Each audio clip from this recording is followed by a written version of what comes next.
Chapter 354. Pang Xiao's sword was dripping with blood. His phoenix eyes were cold and sharp, but his slanted eyebrows were slightly raised, as if he was enjoying the smell of blood. He crouched down and said, "How is it?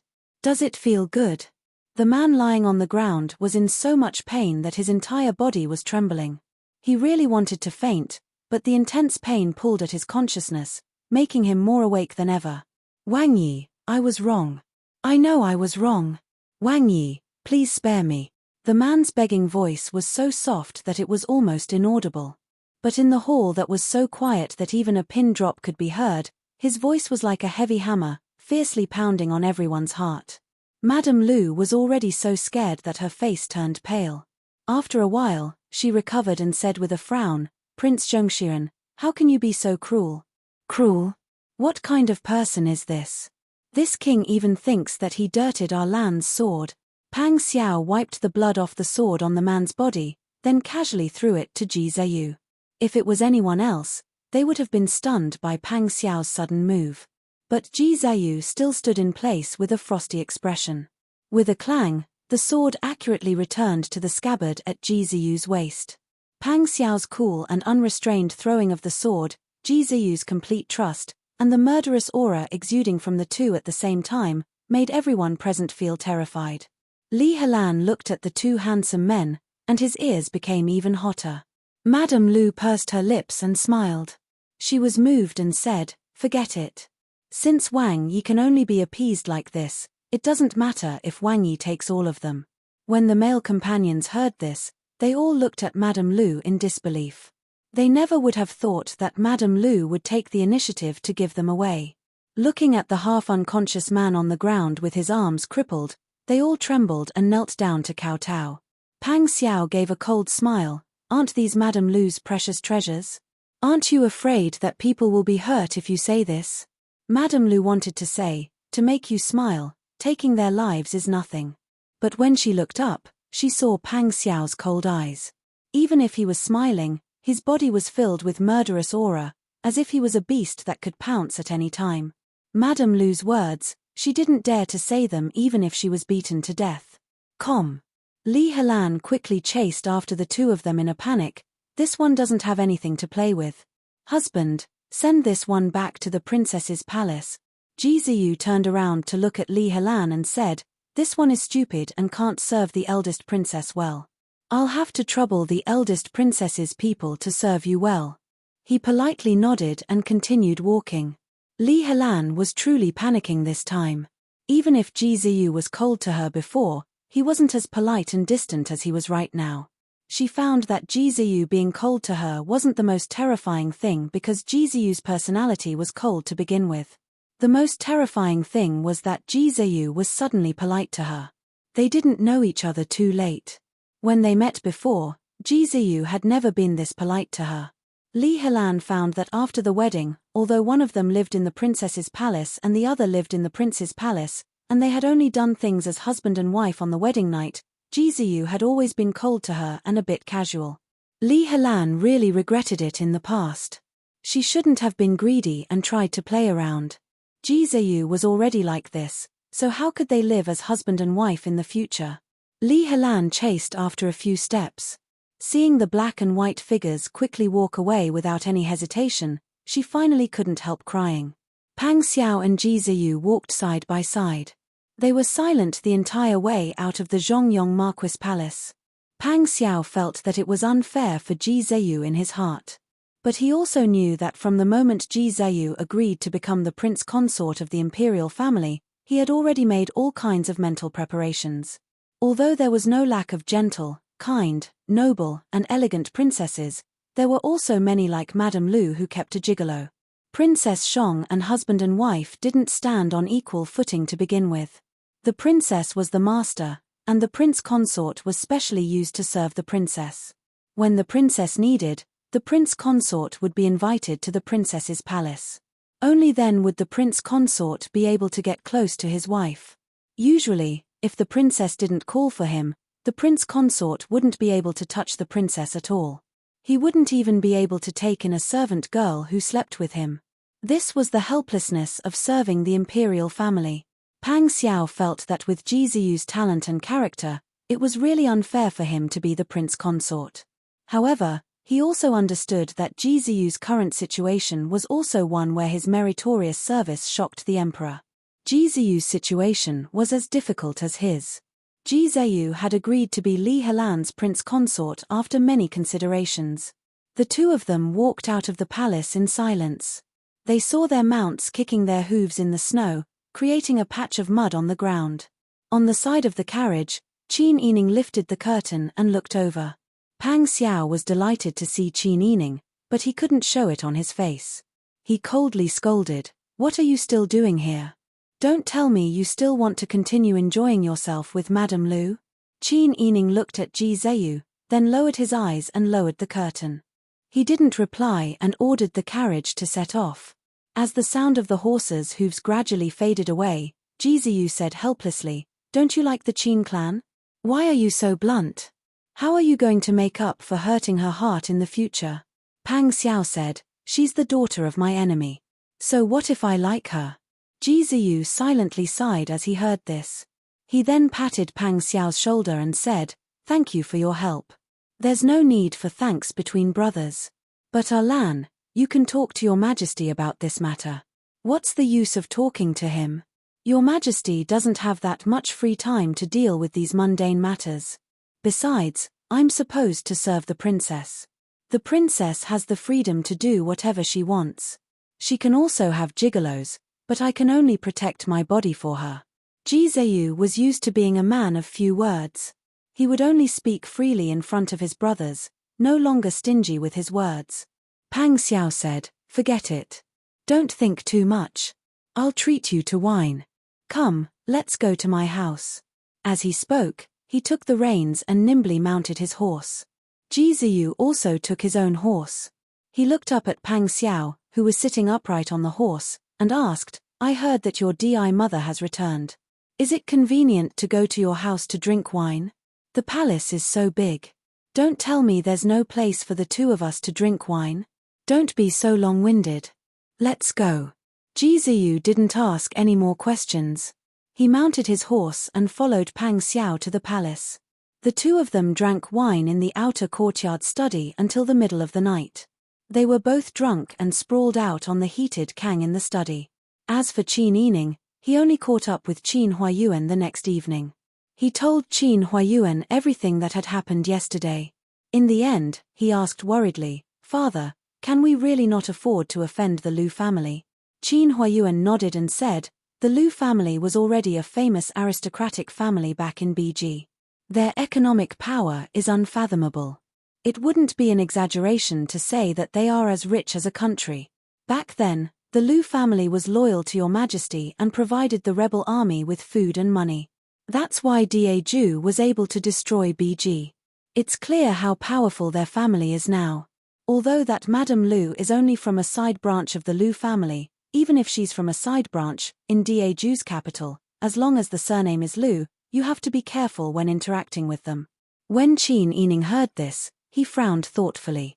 After thinking for a while, he said worriedly, "Father, I'm afraid that my actions yesterday have already offended Madame Lu and eldest Princess Enyang.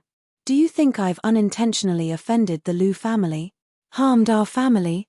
I'm really afraid of bringing trouble to our family." Although she didn't regret her decision, she was still worried about her family Qin.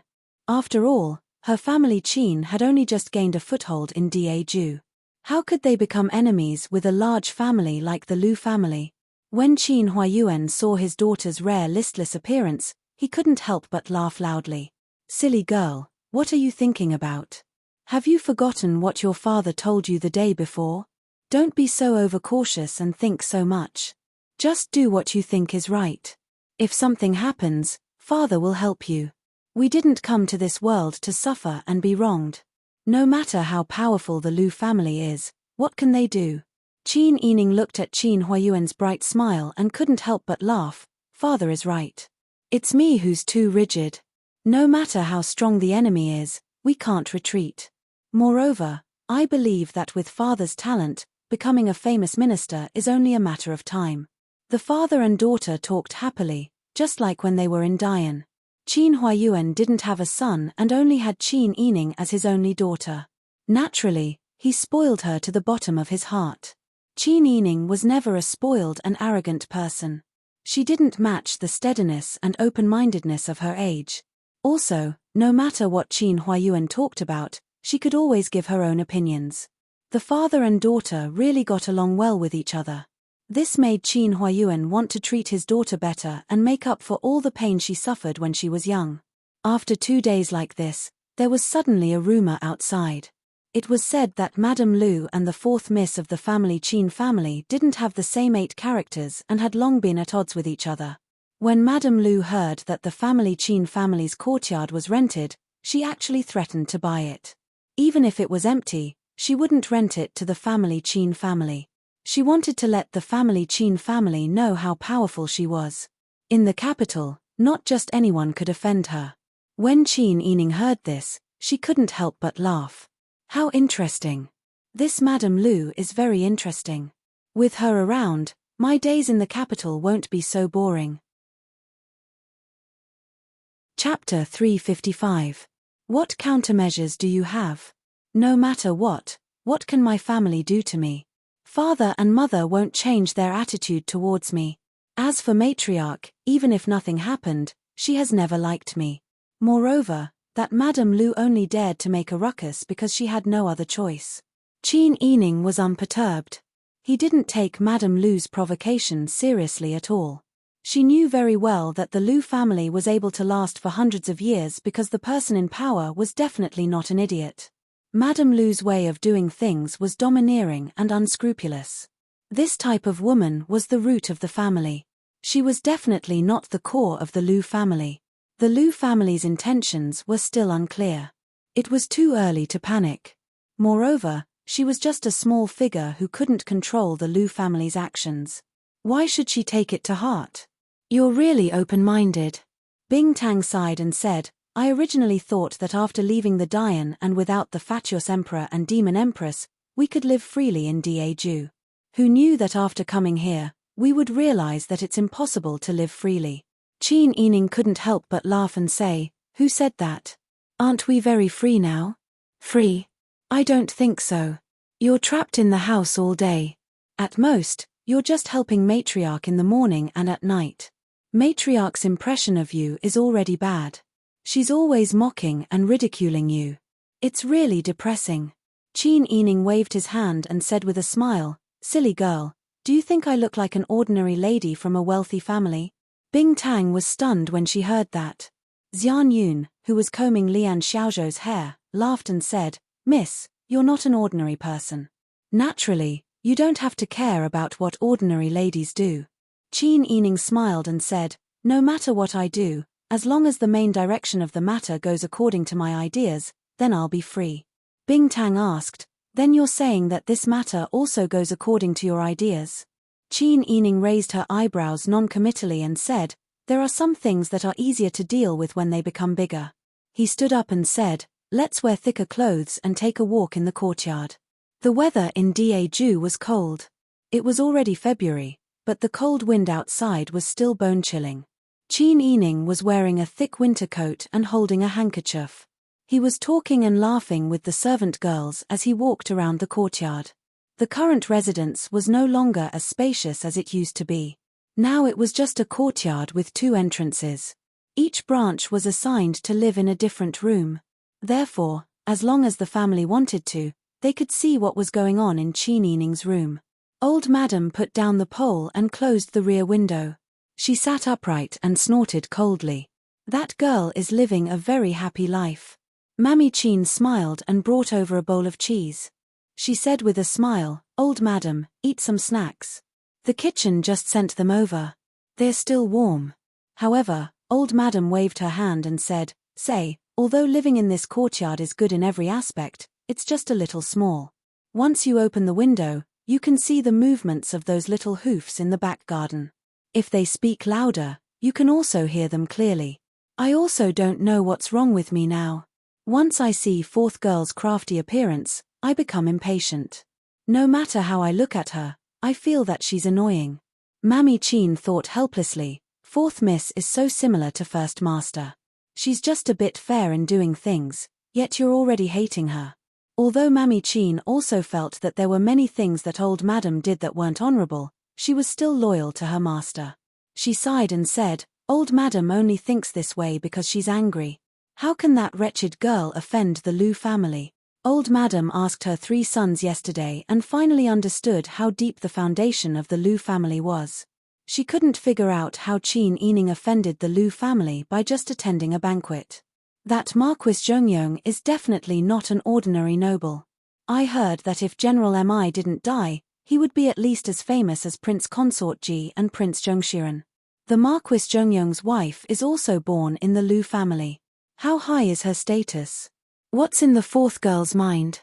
Why doesn't she get along well with others? When old madam said this, she angrily slammed the table. The blue and white porcelain bowl with a lid of carps playing with lotuses on the table jingled. Say, if we really become homeless, then we can't afford to lose our face outside. The more old madam thought about it, the angrier she became. She was in a fit of anger, so the crisp laughter of the girls in the courtyard seemed to be particularly annoying to her. Old madam was just about to open the window and angrily scold Qin Yining when a maidservant came in from outside the room. Replying to old madam, "There's a madam outside and wants to see 4th young miss." Old madam was worried that her family wouldn't have a house to live in. When she heard the word madam, she immediately thought of Madame Lu.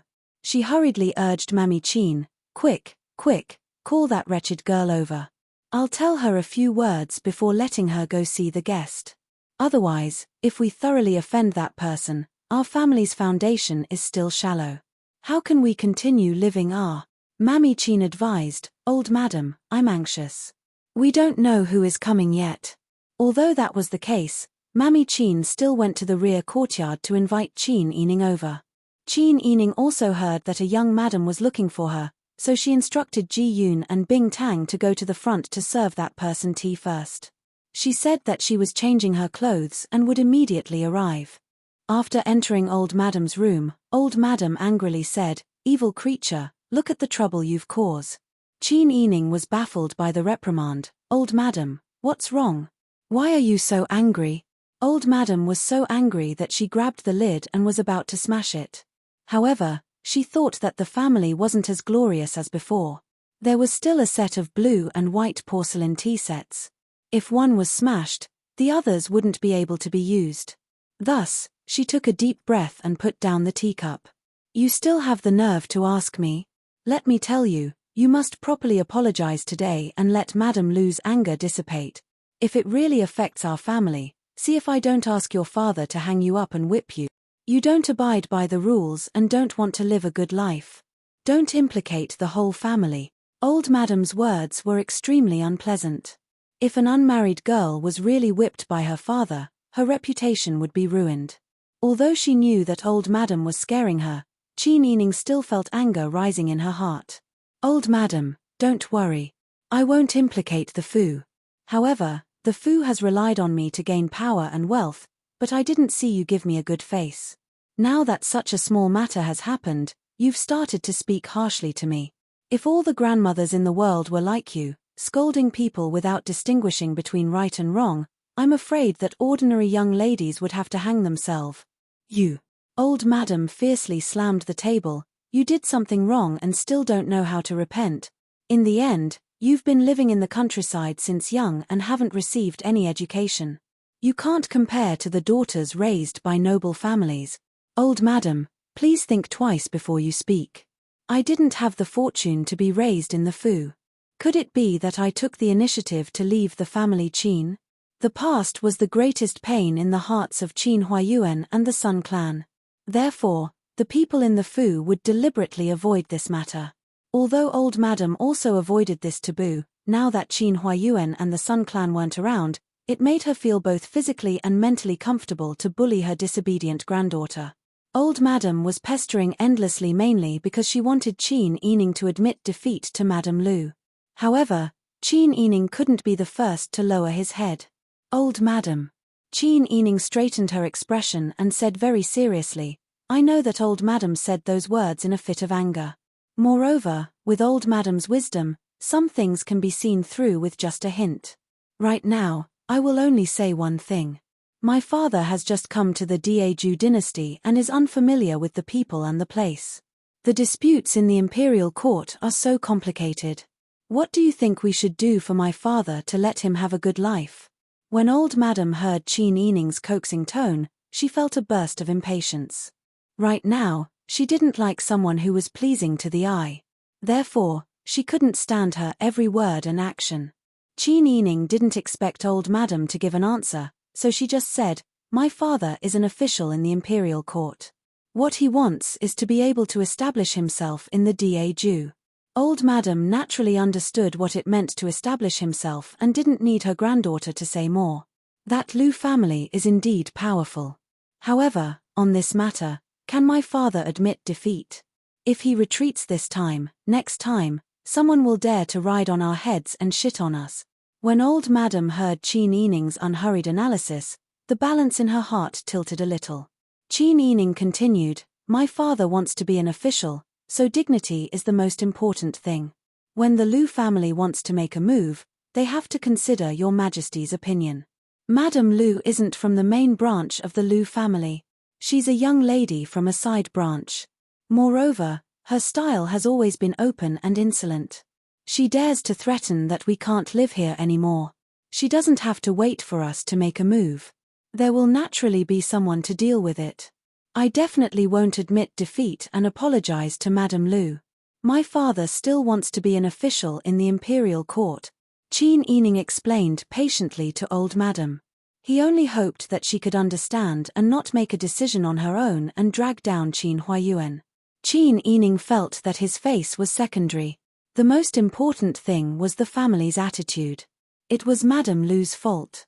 If the family Qin was willing to lower their heads, then wouldn't more people bully them in the future? At that time, would they have to give in one by one? It was better to make a scene with Madam Lu now and let people know that the Dayan's faction of surrendering officials weren't all cowards. Qin Yining ignored old madam and quickly walked to the front yard. Unexpectedly, when he reached the door, Bing Tang came up and said in a low voice, "County Yang's Wangfei is here." County Yang's Wangfei, Li Yangyang? Old madam was probably nervous for nothing. Qin Yining's angry and helpless mood instantly improved. He couldn't help but laugh. Lifting the curtain, he smelled the pleasant fragrance of tea when he entered the main hall. Li Yangyang was wearing a dark purple satin cloak. A guanine hood of the same color was on her head. It made her skin appear as white as snow and her lips appear even more lustrous. Qin Yining smiled and bowed, saying, "I didn't think that County Yang's Wangfei would come to my humble home. Your presence brings light to my humble home." Chapter 356. Qin Yining didn't rush her. She poured a cup of tea for Li Yangyang and then pushed the teacup to her hand. Li Yangyang smiled slightly at Qin Yining. "Your Majesty has bestowed a Junwang Fu. It is some distance away from your Fu. I just finished moving and wanted to come here for a stroll. After all, we are all Dayan people. Even if we had some unhappiness in the past, we are all family now." Li Yanyan's expression was warm and gentle. It was the same easygoing appearance that Qin Yining had when he first met her on Mount Changchun. Qin Yining was surprised but didn't show it on her face. She only smiled and said, "So your Majesty has already bestowed a Fu. I've been in the Fu all day and have become a frog in the well. I don't even know what's going on outside. I haven't congratulated Qiao Qian yet, but Wang Fei has come. I'm really ashamed." Li Yangyang saw that Qin Yining was so courteous and secretly sighed in relief. It seemed that she had thought too much. Qin Yining's "your presence brings light to my humble dwelling" didn't have any sarcasm. Not at all. Now that we've come to Daeju, everyone's situation is very difficult. Even if Miss Qin didn't say it, I can understand. Qin Yining only smiled warmly. Saying such heartfelt words all of a sudden was a little too much. Her relationship with Li Yangyang used to be a nodding acquaintance, but after Li Yangyang entered the palace, they became enemies. She knew that it was impossible for their relationship to become close all of a sudden. Li Yangyang saw that Qin Yining didn't say much and took the initiative to find a topic to chat about. They mostly talked about the prosperity of the capital in Daju or the new styles of fabric. They didn't talk about official matters. Qin Yining saw that Li Yangyang was beating around the bush and was actually a bit impatient. However, she was usually very patient and could keep her cool. Therefore, since Li Yangyang didn't say anything, she didn't ask. She just accompanied her and said a few words when the time was right. Li Yanyan's mouth was dry. She had already clearly revealed that she had something to discuss with him, but Qin Yining didn't even ask a single question. Li Yangyang felt very helpless. In the past, when she was in Dian, this trick was more than enough to deal with many older women. Why was it useless against a 16-year-old girl? Seeing that it was getting late, she couldn't stay any longer and could only whisper, "I have something to discuss with you. Have you finally run out of patience?" Qin Yining raised his eyebrows and waved his hand at Ji Yun, who was serving behind him. Ji Yun and the others retreated. Li Yanyan's maidservant also retreated to the corridor, guarding the door to prevent people from approaching. Qin Yining smiled and said, "Princess consort, please speak your mind." Li Yangyang said, "Actually, I'm here today for an important matter in your life." "Oh." Qin Yining raised an eyebrow and said with a smile, "I didn't think that Wang Fei would like to be a matchmaker now." Was he mocking her? Li Yangyang suppressed the discomfort in her heart and said with a dignified smile, "I have nothing to do, and I'm not here for an outsider."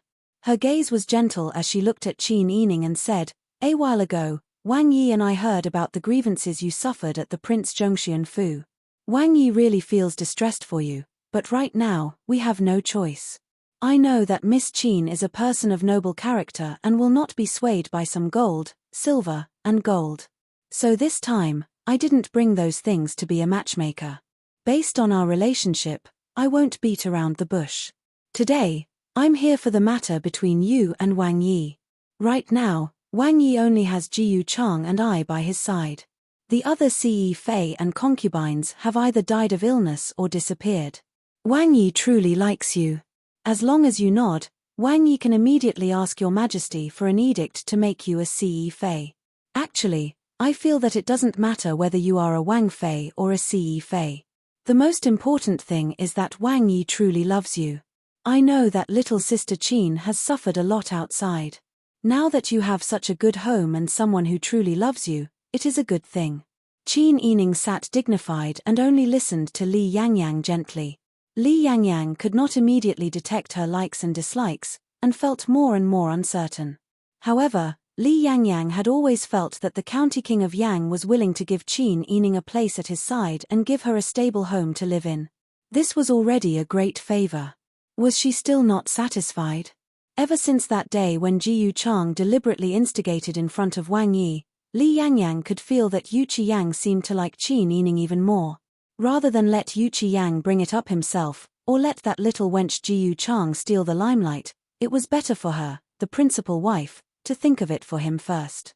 With her status as a Yu Qiyang, she could not stop more women from marrying into the family. It was easy for her to be a virtuous wife. Qin Yining lowered her long eyelashes when she heard this.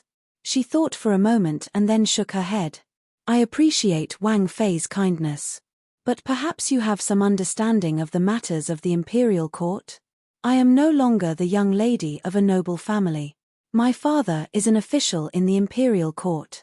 There are many things that he cannot do as he wishes. As a member of the family Qin family, it is the same for me." Li Yangyang was a little confused by Qin Yining's words. She did not understand what Qin Yining meant, but the meaning of rejection was clear. Qin Yining would definitely refuse to marry her into the family. At this moment, Li Yangyang actually let out a sigh of relief. After all, Jiyu Chang's hypocrisy had already made her feel inferior. If another Qin Yining came to the royal prince's mansion, then she was afraid that she would lose her position as the princess consort of the county prince of Yang sooner or later. "Younger sister Qin, don't be in such a hurry to decline." Li Yangyang sighed. "Although Daju is good, it is still different from where we come from. The men here are all strong and powerful, but they lack some gentleness and delicacy. Younger sister, why don't you reconsider?" Qin Yining smiled slightly and said, "Wang Fei, you don't need to persuade me anymore. Actually, My intentions are already very clear. I will not marry into the imperial family. Even if the county prince of Yang was once part of the imperial family, I will not agree to marry him.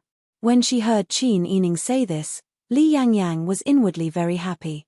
If Qin Yining said that she would not marry him, then she would have a future to strive for and hope for. If Qin Yining helped her a little more verbally, Li Yangyang was certain that her future with the county prince of Yang would be like a pair of lovebirds. However, Li Yangyang also knew that Qin Yining would not say good things about her in front of the county prince of Yang for no reason. Forget it. Li Yangyang had already said what she wanted to say. The county prince of Yang had hinted for her to be the matchmaker, and she had done as she was told. The success or failure of this matter was no longer within her scope of consideration. Li Yangyang stood up and nodded. Younger sister Qin, think about it carefully. Who knows, maybe the next time Wang Yi will come looking for you. After she said this, she covered her mouth and laughed. Qin Yining smiled slightly and called for Bing Tang and Ji Yun to help Li Yangyang out. Li Yangyang did not forget to remind Qin Yining even after she had boarded the carriage. Right now, the household is struggling to make ends meet. If younger sister is willing to stay by the county prince of Yang's side, you will be able to save a lot of food and other necessities. Chapter 357. Miss, I think that County Wang Fei of Yang has crossed her bottom line. Bing Tang came forward to support Qin Yining's arm. He said in a low voice, it seems that she does not get along well with Jiyusha in the Wang Fu. Ji Yun also said, County Wang Fei of Yang cares a lot about his wives and concubines. How is he caring about his wives and concubines? I think that he can't forget our Miss. Bing Tang joked with a smile. If Wang Yi knows of this, I don't know how angry he will be. Qin Yining couldn't help but laugh when he thought of how Pang Xiao might behave. He had not realized it before, but the more time he spent with her, the more he could see that Pang Xiao was a jealous person. He was a domineering person outside, but he would become petty when it came to her matters. This contrast was very interesting. Qin Yining shook his head with a smile and turned to return to the Fu. But just as Bing Tang said, after dinner, Qin Yining was leaning against a light blue satin pillow on the heated kang by the window and reading a novel with the light of the lamp when a soft sound came from the back window of the cleaning room. Xian Yun and Ji Yun were doing needlework and exchanged a look when they heard the sound. Xian Yun stood in front of Qin Yining while Ji Yun quietly went back to check the situation. She carefully moved to the door and heard Pang Xiao's voice from inside. It's me. Ji Yun stilled and hurriedly lifted the curtain to confirm. Seeing that it was Pang Xiao, she sighed in relief and said with a smile, Wang Yi. En. Where is your miss? Miss is reading. Ji Yun bowed and led Pang Xiao in. Qin Yining had put down the novel and was taking off his shoes. Pang Xiao looked inside the room and confirmed that there were no outsiders. Then he waved his hand at Xian Yun and Ji Yun. The two maidservants glanced at each other, snickering as they bowed and retreated. Pang Xiao blew out the lights before helping Qin Yining to sit down. He bent over and held her feet in white socks. He frowned and said, Why are your feet so cold? Don't come down and warm yourself up.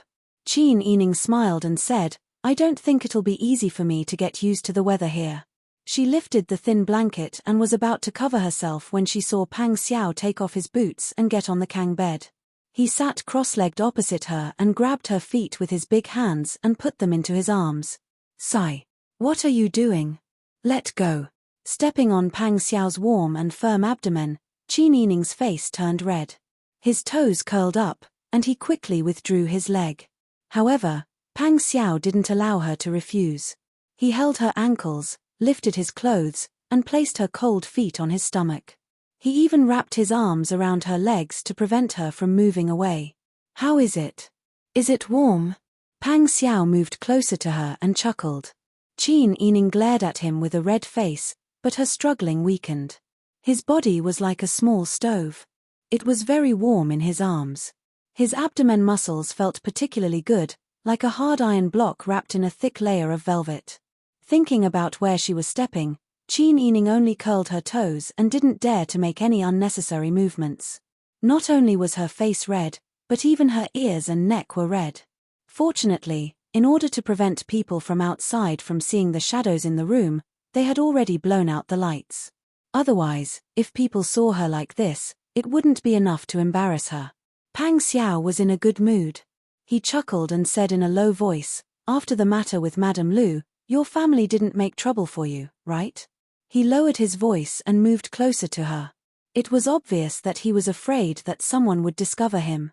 Qin Yining thought about the size of the manor and the fact that she wasn't the only one living in the backyard. She couldn't help but become cautious and whispered, "It's fine. The people of the Lu family said that I was nervous. It's normal for people to be nervous." When she lowered her voice was different from usual. There was a hint of laziness and tenderness in it, which made Pang Xiao's ears itch when he heard it. His voice also became a bit hoarse. "If you have any difficulties, don't hide them from me. Just tell me. If your family can't solve it, you still have me." Qin Yining couldn't help but chuckle softly. "I know you will support me, but the matter isn't that serious. Moreover, the Lu family has a deep foundation. Presumably, when you cooperated with them to attack BG, you had a lot of disputes, right? I know that with your ability, you don't need to be afraid of anyone. But you should be careful about things that aren't necessary. Don't get into trouble for no reason." When Pang Xiao heard Qin Yining's words of concern, he didn't feel disappointed because his ability was doubted. Instead, he felt comfortable from the bottom of his heart. It was like drinking a bowl of steaming meat soup in the cold winter. It warmed him from the inside out. Qin Yining should like him very much now, right? In the beginning, it was he who shamelessly tried to get closer to Qin Yining. He had spilled blood and climbed over walls. When he thought about the stupid things he did to pursue Qin Yining, he realized that he had never done anything for anyone since he was a child. Now, everything had a good result. Qin Yining was loyal to him. Pang Xiao felt that all his efforts were fruitful. At least, only when he was strong could he stand up for his wife, right? Pang Xiao rubbed her calf with his big hand and couldn't help smiling. He began to feel grateful to Mr. Zheng, who had found him. If Li Qitian hadn't forced him to go to the battlefield with the Pang family's banner, he might have died in the war or become a tavern's shopkeeper. The only thing he was sure of was that he wouldn't have met Qin Yining if that was the case.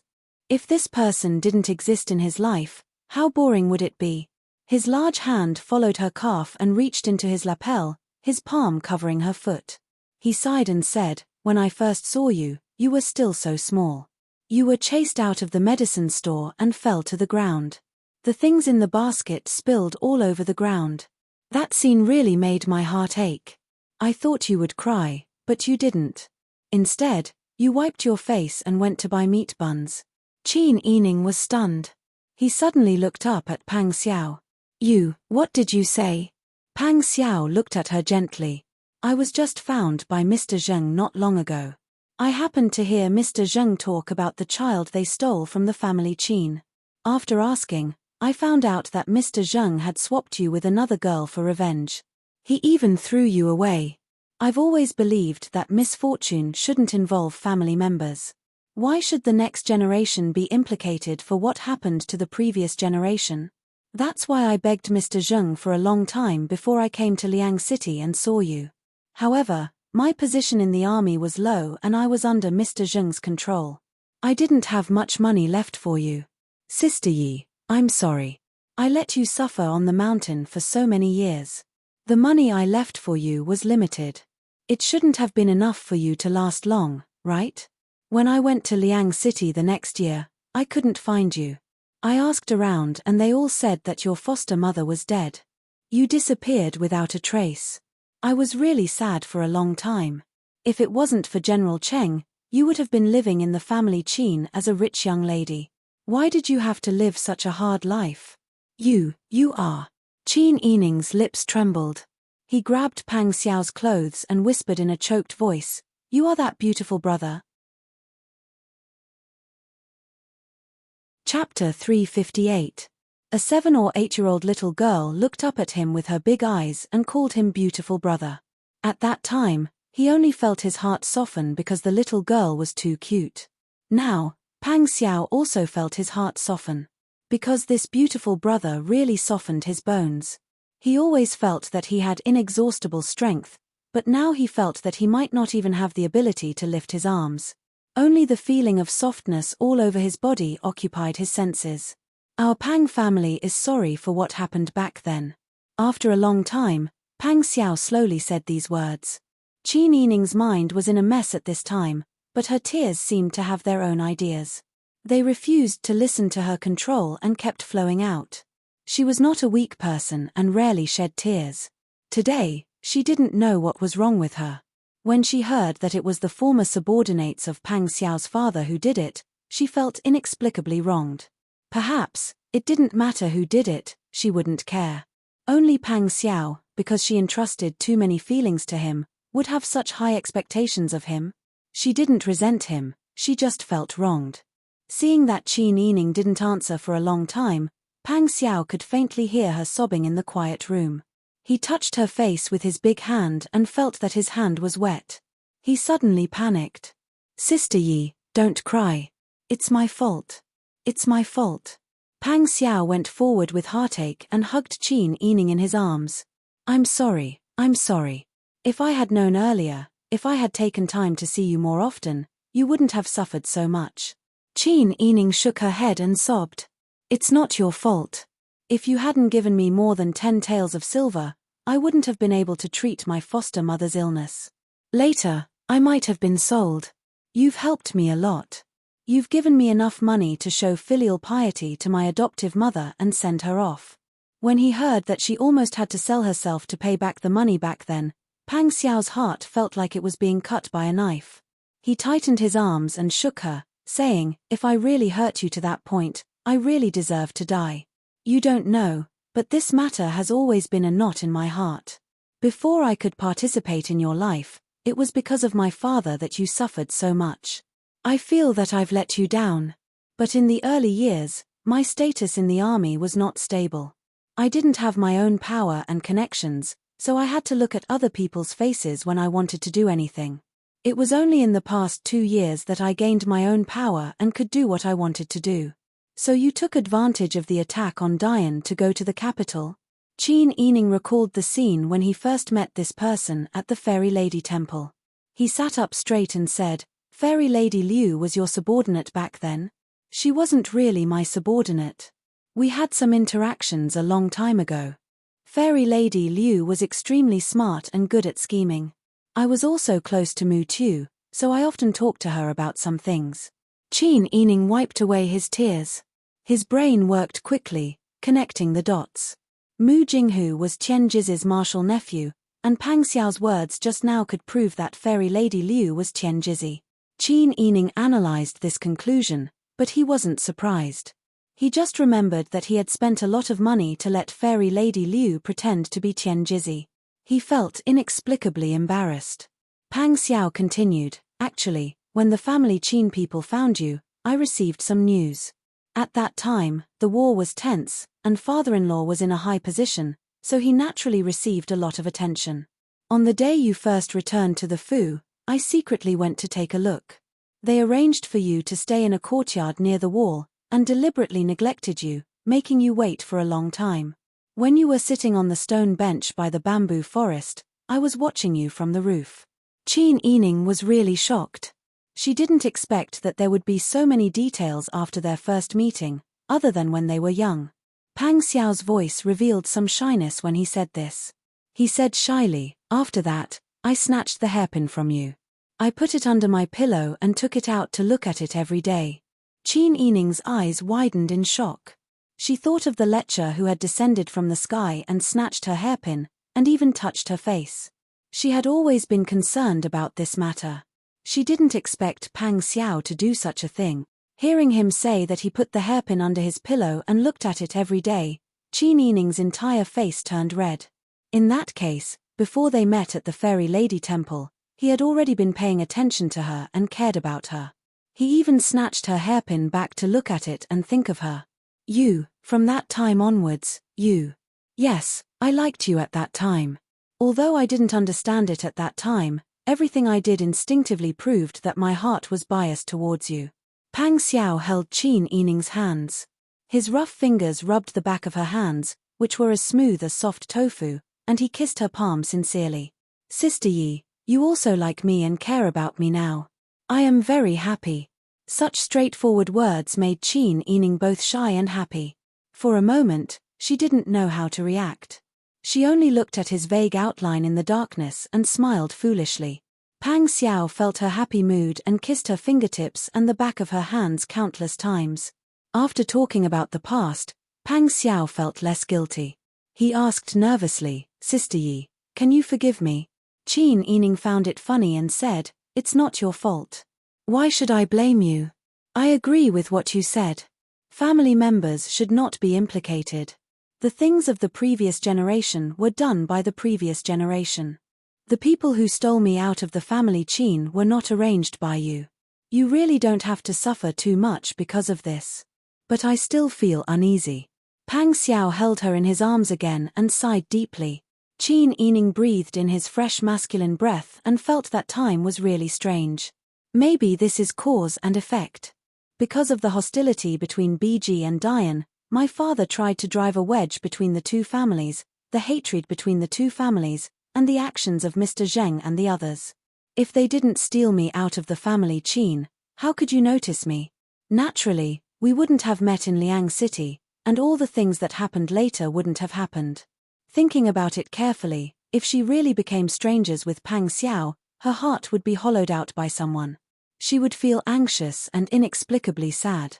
Pang Xiao felt the same way. If Zheng Pei hadn't done such extreme things, if he hadn't been taught by his grandparents and had a completely different worldview from Zheng Pei, he wouldn't have felt guilty about the daughter of the family Qin, let alone pay attention to her.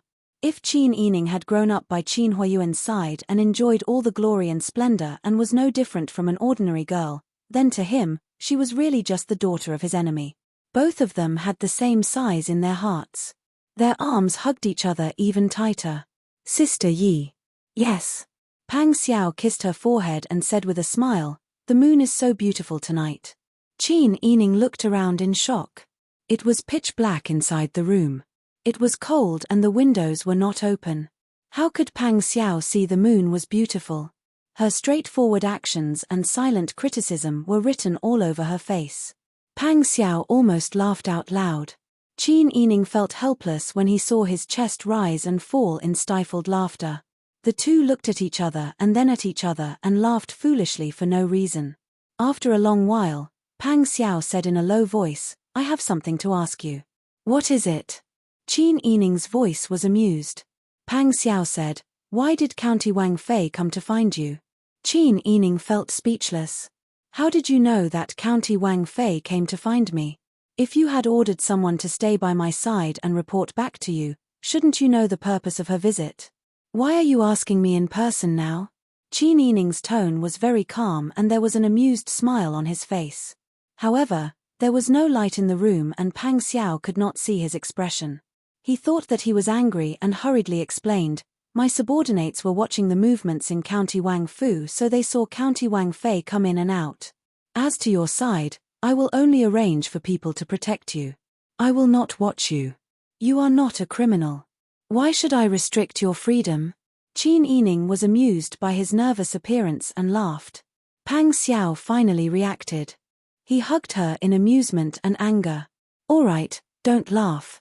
Tell me why she came to find you. Qin Yining said, she is puffing herself up at her own cost. Qin Yining described Li Yanyan's arrival in detail. In the end, he said, that is why it is said that a woman's life is tiring. She clearly does not like it, but for the sake of her reputation as a good wife and mother, she has to pretend to be magnanimous. There are things that she cannot say, grievances that she cannot tell. She puts on an act in front of outsiders and secretly cries when she is home. Hearing her sigh, Pang Xiao hurriedly promised, I am not that kind of man. I will not make things difficult for you. Qin Yining glared at him and said, don't say it so early. There are still 10 great beauties in your family. I did not go to find them of my own accord. But they were given to you by the emperor. They are your legitimate concubines. They are people who can carry on the family line for you. Qin Yining's tone was slightly urgent. He realized that his words were inappropriate. It was common for a man to have many concubines. Even his father had taken in a few concubines in the past for the sake of having children. Those men with power and influence had attained a certain position in the government. Even if he did not look for them himself, there were many colleagues and subordinates who would send beautiful women to him. He could not refuse such an occasion, so he could only accept them. Not to mention the beautiful concubines sent over, he could also casually take in the maidservants in the study and bedroom of the man with power and influence. If a maidservant could become the man's concubine, she would be more dignified than ordinary maidservants. In the future, once she gave birth to a son or a daughter, she would be able to openly become a concubine. That would be half a master.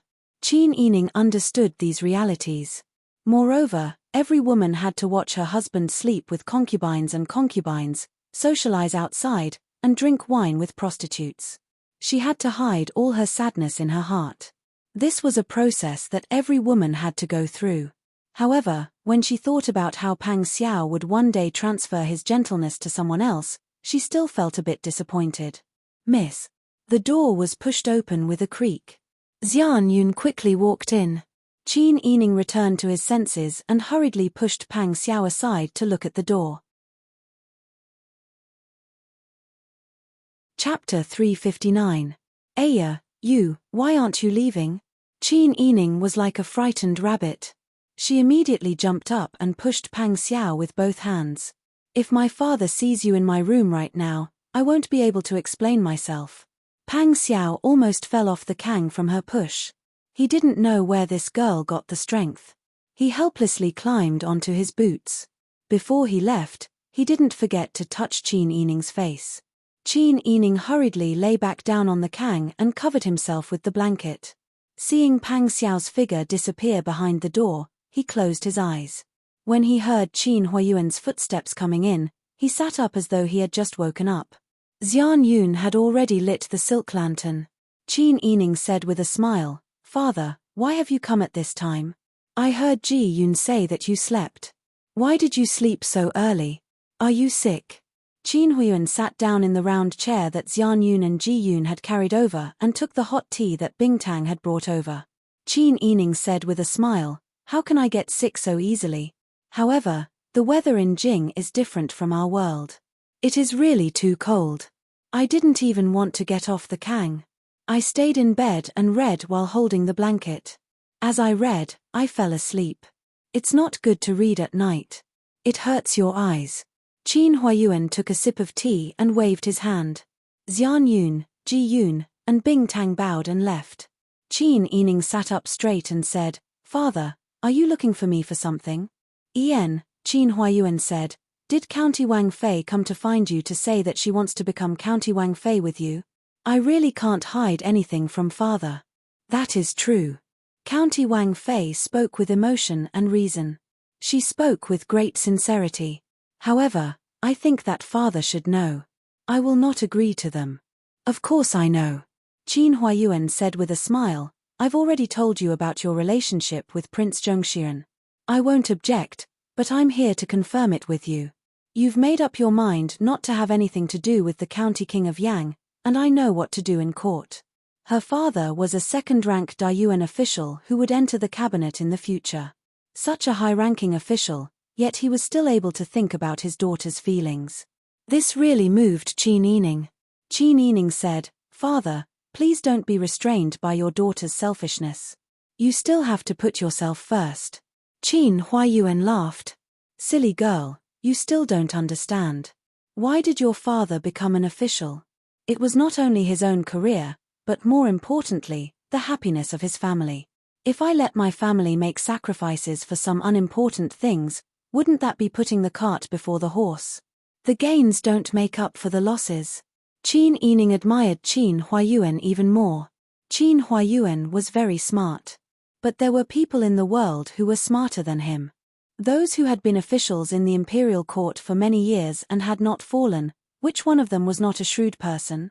Qin Huayuan was more famous than those people because of his charisma.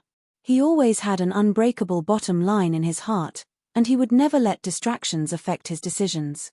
When he was serving the incapable ruler in Dian, he did not forget his principles. Whether he was serving the Yuchi Yang or Li Chitian now, Qin Huayuan was always calm and collected. He was able to handle everything with equanimity.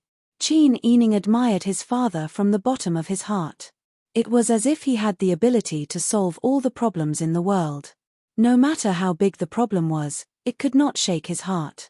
He would always be able to handle everything steadily and choose the right path for the family.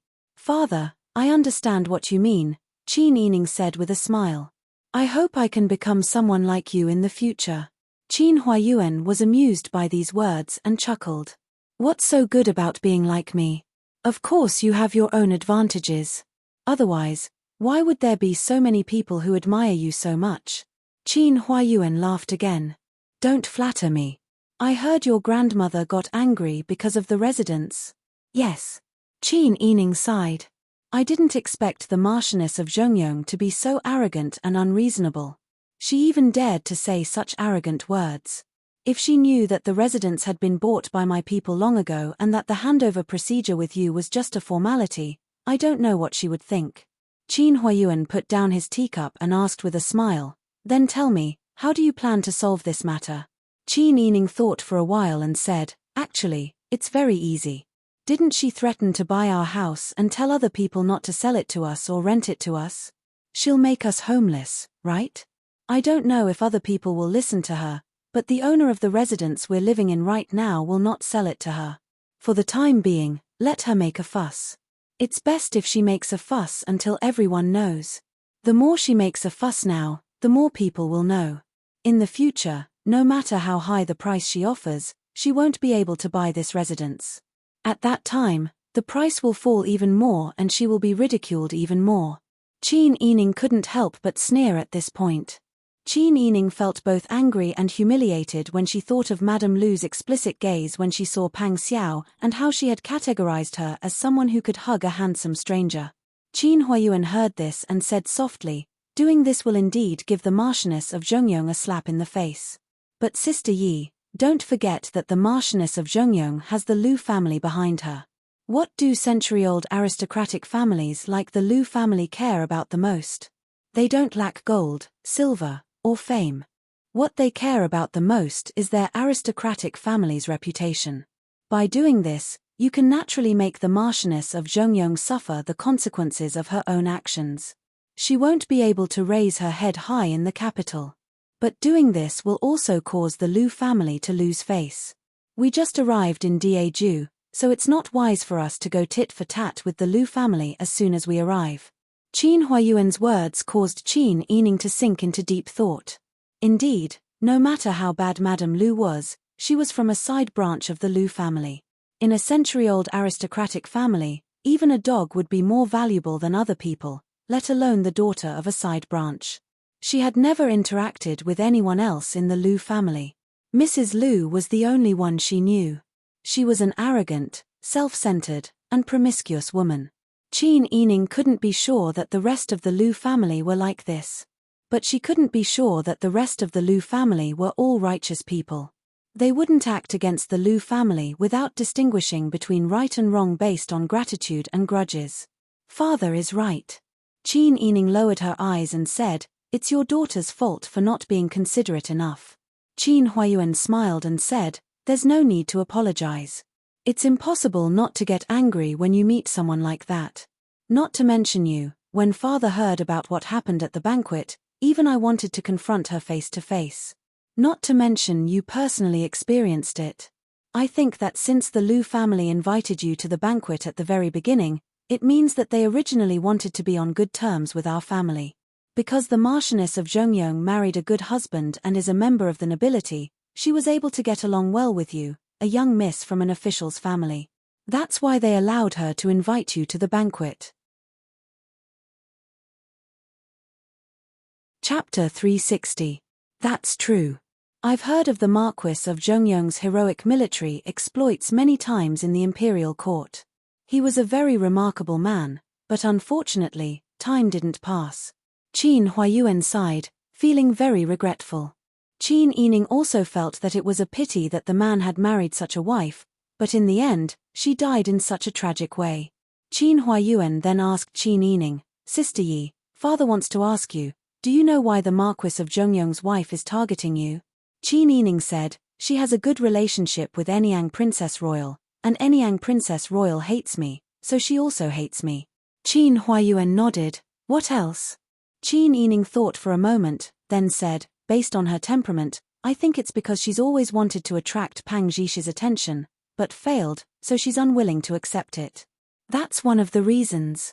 What else? Qin Yining thought for a moment. Some ideas flashed through his mind, but he couldn't be sure. Qin Huayuan said, Your Majesty conquered Northern Ji with the financial support of the aristocratic families. However, after the war, when peace came, the aristocratic families clashed with the imperial power. The aristocratic families have deep roots, so Your Majesty doesn't dare to act blindly without thinking. The aristocratic families also can't act blindly without thinking. For the past few years, the two of them have been wrestling with each other. On the surface, they've always been calm and peaceful. Although there have been many small frictions, it hasn't reached the point where they've completely fallen out. Qin Yining nodded, somewhat understanding. Qin Huayuan saw Qin Yining's expression, so he explained with a smile, Your Majesty, and the aristocratic families have been fighting for a long time. Your Majesty's struggle with the aristocratic families has been going on for a long time. All along, Your Majesty has relied on the military power in the hands of his trusted aides and nobles to fight to a draw with the aristocratic families. But Your Majesty is, after all, suspicious, and does not completely trust the nobles. Just look at how he seized the military power of Pang Zhishi, and this is enough to see. Your Majesty is also aware that some of the nobles have a grudge against him. I believe that Your Majesty has had many conflicts with the aristocratic families. The accumulated friction has caused the balance between Your Majesty and the aristocratic families to tilt. The imperial court is now in urgent need of new forces to help him balance the aristocratic families, the nobles, and the old officials of Northern Ji. But they don't want the new forces to be as difficult to control as the nobles who hold military power. After listening to Qin Huayuan's words, Qin Yining felt as if he had been enlightened. Father, I understand. Dian officials like you who surrendered to Your Majesty are the forces that Your Majesty urgently needs. At first, I only knew that there were surrendered officials of Northern Ji and Your Majesty's trusted aides and nobles in Daeju's imperial court, but I didn't know that there were other aristocratic families behind the scenes. After all, you were raised in the boudoir and had limited contact with people, so you didn't know everything, Qin Huayuan said with a smile. Once I tell you about this, you'll soon have a chance to succeed. Qin Yining's face reddened at Qin Huayuan's words, but he still said, thinking about it, those aristocratic families have existed for more than 100 years. Their foundation might be comparable to that of a country like Northern Ji. They have many descendants and are involved in all walks of life. They must have a wide network of connections in the imperial court. You're right, Qin Huayuan nodded and said, this is the power of aristocratic families, and also the reason why Your Majesty is afraid of them. The Great Zhu dynasty had only been established for a little over 3 years, less than 4 years.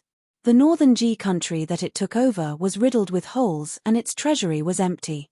The rebels of the Great Zhu dynasty were not all orthodox soldiers.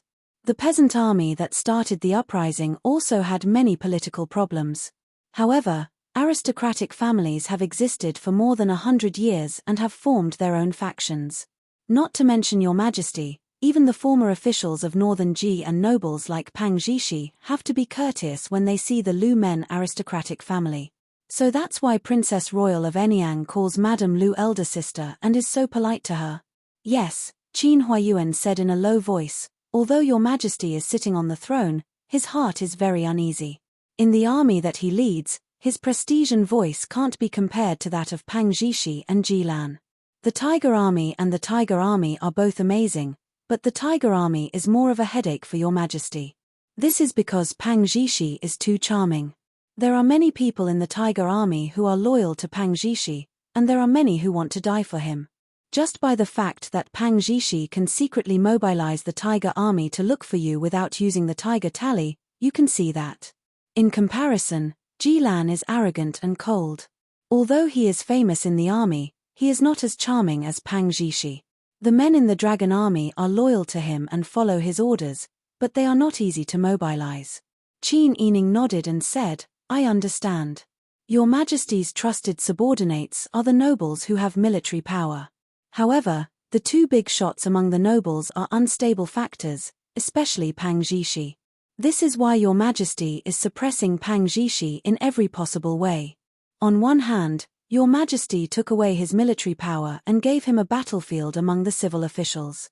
On the other hand, Your Majesty tried to sow discord between him and Jilan and made Jilan the son-in-law of the royal family. You are right.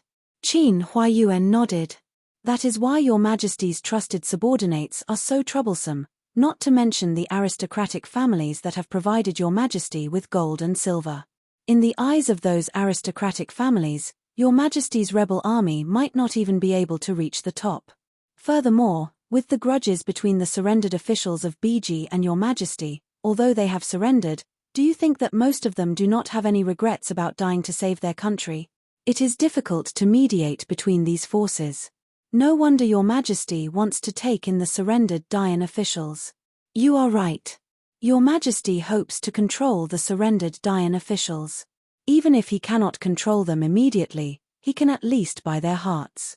Sending charcoal in snowy weather is often more memorable than adding flowers to a brocade. Qin Huayuan finished speaking and picked up the teacup to drink. The room became quiet, and only the red candle in the silk lamp emitted a bright light. Qin Yining pondered for a long time before saying, Father, the way I wanted to deal with the Marchioness of Zhongyong was not appropriate. I was muddle-headed. Although it would be easy to tell my people not to sell the house to her, it would be a slap to the Marchioness of Zhongyong's face and also a slap to the Lu family's face. The loss would not be worth it. I think we need to think of a way to punish Madame Lu without offending the aristocratic families. Qin Huayuan said, We have just arrived, and it is indeed inappropriate to offend the Lu family at the beginning. But if we let a widow suppress us at the beginning, it will inevitably make people look down on us. Won't more people follow suit in the future? Father is right. Qin Yining nodded in agreement. Suddenly, a thought flashed through his mind. He lowered his voice and said, Father, do you think this matter was arranged by Your Majesty? Qin Huayuan looked at Qin Yining, a smile appearing in his eyes again. This is what I came to tell you tonight. Qin Yining thought for a moment and felt that the matter was more suspicious. The speed of his speech also became more urgent. Chapter 361. After the father and daughter analyzed the situation, they both understood what was going on. Li Chitian secretly instructed Li Helan to use Li Helan to instigate Madame Lu to achieve the current situation. At the same time, he was also secretly observing which side had the upper hand. Once the family Qin and the Lu family start fighting, not only will the imperial court be muddied, but more importantly, even if the family Qin is unexpectedly powerful and can suppress the aristocratic families, Your Majesty won't need Your Majesty's help. Your Majesty will still be able to benefit. Qin Yining's eyes sparkled when she said this. She felt even more admiration for Your Majesty.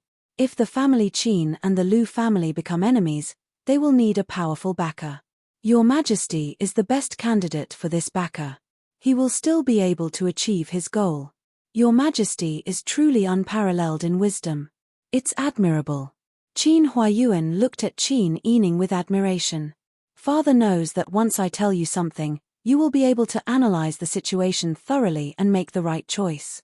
Qin Yining's face flushed red from the praise. She quickly waved her hands modestly. Father, the most appropriate thing for us to do next is to not offend the aristocratic families and punish Madame Lu. That's right.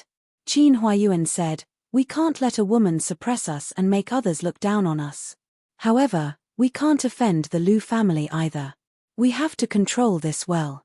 Moreover, according to my analysis, this matter with the Lu family will blow up in a few days. However, you don't have to be afraid. Father naturally has a way to deal with them. Qin Yining's expression became serious when she heard this. Father, the imperial court is so chaotic and we haven't gained a firm foothold yet. What happens next will definitely be even more chaotic. Can we deal with it? Qin Huayuan couldn't help but laugh when he saw Qin Yining acting like a little girl. Silly girl, when the water is too clear, there will be no fish. It's better when it's chaotic. Qin Huayuan stood up, brushing away the creases on his sleeves and hem. I'll give you a few silver-masked spies who are loyal and steady to protect you. The people trained by the Cow family not only have their own strengths, but they also keep their mouths shut. As long as the money is given, they can be as loyal as they were to the previous emperor. At this point, Qin Huayuan laughed. As for the money to hire them, I don't care. Now, Sister Yi is a landowner. Her salary is much better than mine. Qin Yining couldn't help but chuckle when he heard this. Father is already such a powerful person. Why would he care about such a small amount of money? Qin Huayuan waved his hand and said seriously, "What are you talking about? You were the one who bought the house. Your father is an honest official, and my salary is limited." Alas! These days, he had to give silver to silver mask spies, and he had almost emptied his savings. Now that I've given it to you, it's perfect. Qin Yining said with a laugh, "Father, you're too cunning." Qin Huayuan looked at Qin Yining and also laughed. However, out of the corner of his eye, he saw a tall and big figure on the ground in front of the cleaning room. Qin Huayuan was stunned at first, but then he understood and smiled. He casually took the silk lamp and placed it on the square table near the cleaning room.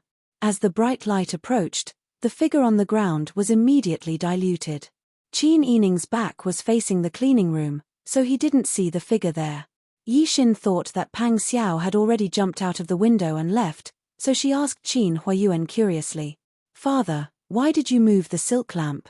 Qin Huayuan smiled and stood next to the square table where the silk lamp was placed, his back facing the cleaning room. He was only 2 steps away from where Pang Xiao was hiding behind the door frame. "Silly girl, look. When the light is placed here, doesn't the light and shadow in the room change?" Qin Yining looked around and nodded blankly. "There is a change. That's why light and shadow are born together. When you see darkness, you don't have to panic. The light source must be not far away. Moreover, the imperial court is constantly changing. Isn't it like this lamp? If you casually move your hand and are blocked by a few tables and chairs, the shadows in the darkness will also change." As Qin Huayuan spoke, he smiled at Qin Yining and walked out. "It's getting late. You should rest. Father is going back." Qin Yining and Qin Huayuan had analyzed things very clearly today. She only didn't understand the last sentence. What light? What shadow? When the door creaked open, she heard Qin Huayuan instructing the servant girls to be on night duty and not to be negligent. Qin Yining shook her head in confusion and turned around. She glanced at the position of the silk lamp and curiously picked it up and put it back in its original position. Then she stood at Qin Huayuan's position and looked around the room. Unexpectedly, when she turned around, she saw the tall figure reflected on the floor in front of the cleaning room from the corner of her eye. Qin Yining's face turned red with a bang. She quickly rushed into the cleaning room and lifted the curtain hanging at the door. She saw Pang Xiao leaning against the wall at the door, deep in thought. She couldn't help but hit him and said in a low voice, "What are you thinking about? Didn't you leave? My father found you." Pang Xiao looked a little confused. "What?" Qin Yining pointed to an open back window not far away. The moonlight tonight was very bright and spilled generously into the cleaning room through the open window. It also cast a long shadow on the floor where Pang Xiao was standing at the door. Pang Xiao immediately slapped his forehead. "Aya, a mistake, a mistake. I had just pushed open the window and wanted to leave, but then I remembered that father-in-law is extremely intelligent. He must have something important to say to you, so I stayed to listen." Father-in-law's words really made me feel enlightened. But even this shadow could be seen by father-in-law. He is really too powerful. Qin Yining looked askance at Pang Xiao and gave him a hard pinch. "Pretend? You're still pretending. You don't know what kind of person I am. If you were so stupid, you wouldn't even know that the moonlight is so bright and leaves a shadow on the floor. You would have been eaten by others all these years. You clearly did it on purpose. It's because County Wang Fei came to my house, right? Pang Zhishi, can you not be so petty? I don't have anything to do with County Wang Fei. Not to mention that he is now County Wang Fei. Even if he was the emperor in the past, I wouldn't care if he wanted to make me empress. You are still so petty. You use this method to tell my father that our relationship is very close. How do you want my father to guess? What do you want me to do? Qin Yining was so angry that she almost cried. She felt very ashamed when she thought that her father might have seen the figure on the ground when she was talking with her father just now and guessed that she was having a private meeting with Pang Zhishi in the middle of the night. Chapter 362. What do you mean by don't think too much? Father was clearly saving me some face. My reputation has been ruined by you. Qin Yining's tears rolled down her cheeks. When Pang Xiao saw that she was crying, he became even more flustered. Don't cry. I know I was wrong, okay? I won't do this again. I also care about you. I'm afraid that father-in-law will betroth you to the county king of Yang because of our old relationship as ruler and subject. What should I do then? How can I justify myself if my good wife is taken away by someone else? When Pang Xiao was anxious, he stopped speaking in official language and even revealed his northern accent. Qin Yining was born in the south, so she rarely heard the authentic northern accent of Pang Xiao's maternal grandparents. She felt that the accent was very interesting, and it was also very simple and warm. When she heard Pang Xiao's words, she stopped crying and burst out laughing. She said angrily, "You're so thick-skinned. What do you mean by remind you? Father was clearly talking about your shadow on the ground." Yes. It's my shadow, not me. Everything you said is correct. Pang Xiao smiled shyly and used his sleeve to wipe Qin Yining's face. He used too much strength in his carelessness and even rubbed Qin Yining's cheek until it burned. Qin Yining retreated in pain and glared at him. She said angrily, "Why aren't you leaving? What are you still doing here?" When Pang Xiao saw Qin Yining blushing like an angry rabbit, he was very happy. He pulled her into his arms and kissed her a few times. Qin Yining was so angry that her face and ears turned red. If it wasn't for the fact that her sisters lived nearby, she would have cursed out loud. In the end, she tore the Pang family's dogskin ointment off her body with great difficulty. She was so tired that she was sweating all over. Pang Xiao kissed her again reluctantly and said, "I'm leaving. I'm really leaving." Qin Yining kicked him angrily. Get lost. It was true that a rabbit would bite when cornered. This was too fun. Pang Xiao laughed inwardly as he nimbly jumped out of the back window.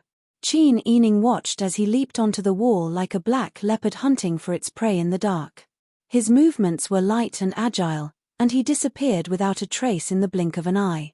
Qin Yining hurriedly closed the window. She went back to her room and crawled into bed. Covering her head with the quilt, Qin Yining thought about what had happened just now.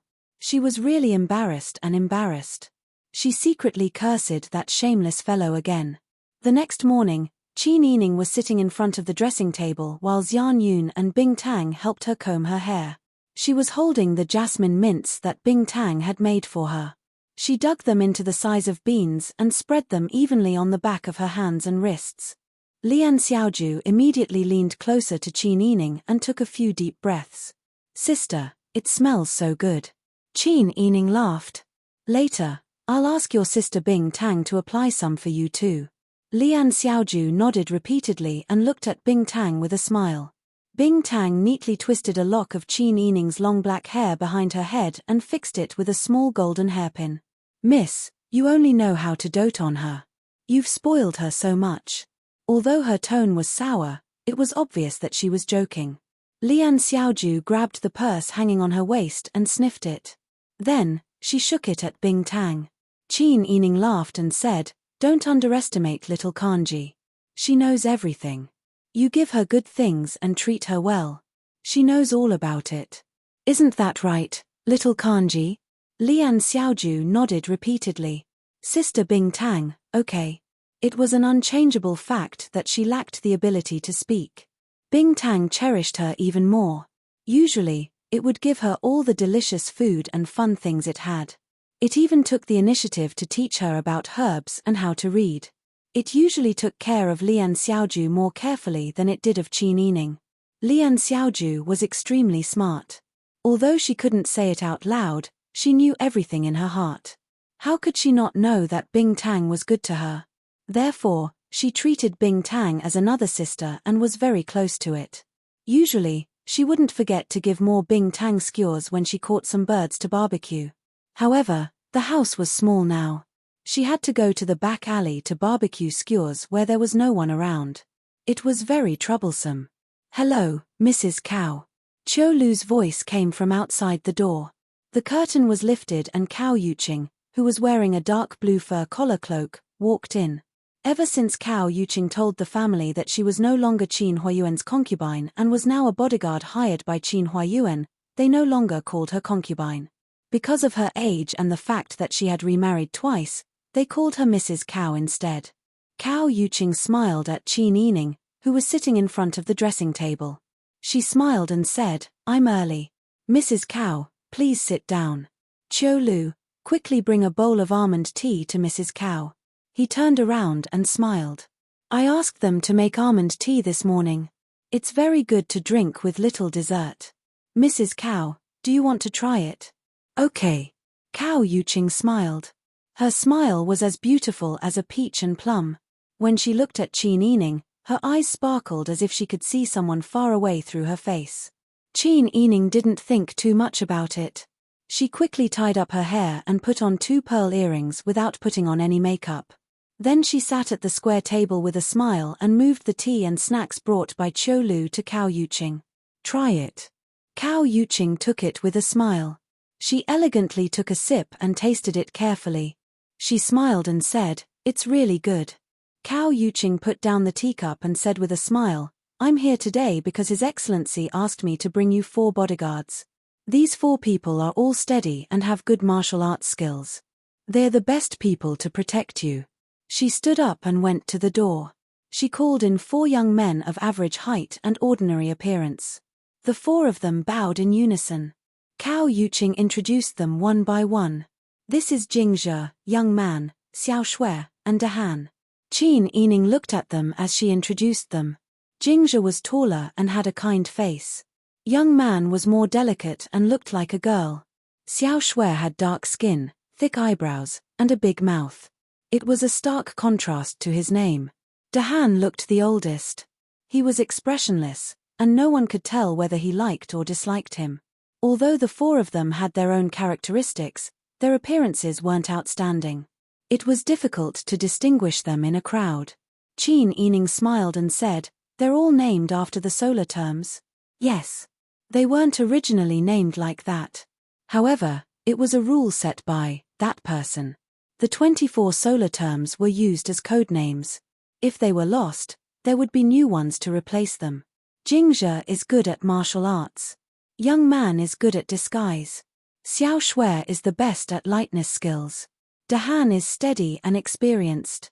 He can see the opportunity and is quick-witted. They're all very loyal. Master also carefully selected the 4 of them to follow you. Cao Yuqing sat down next to Qin Yining. She smiled and looked at the subordinates she had painstakingly trained. She was very satisfied.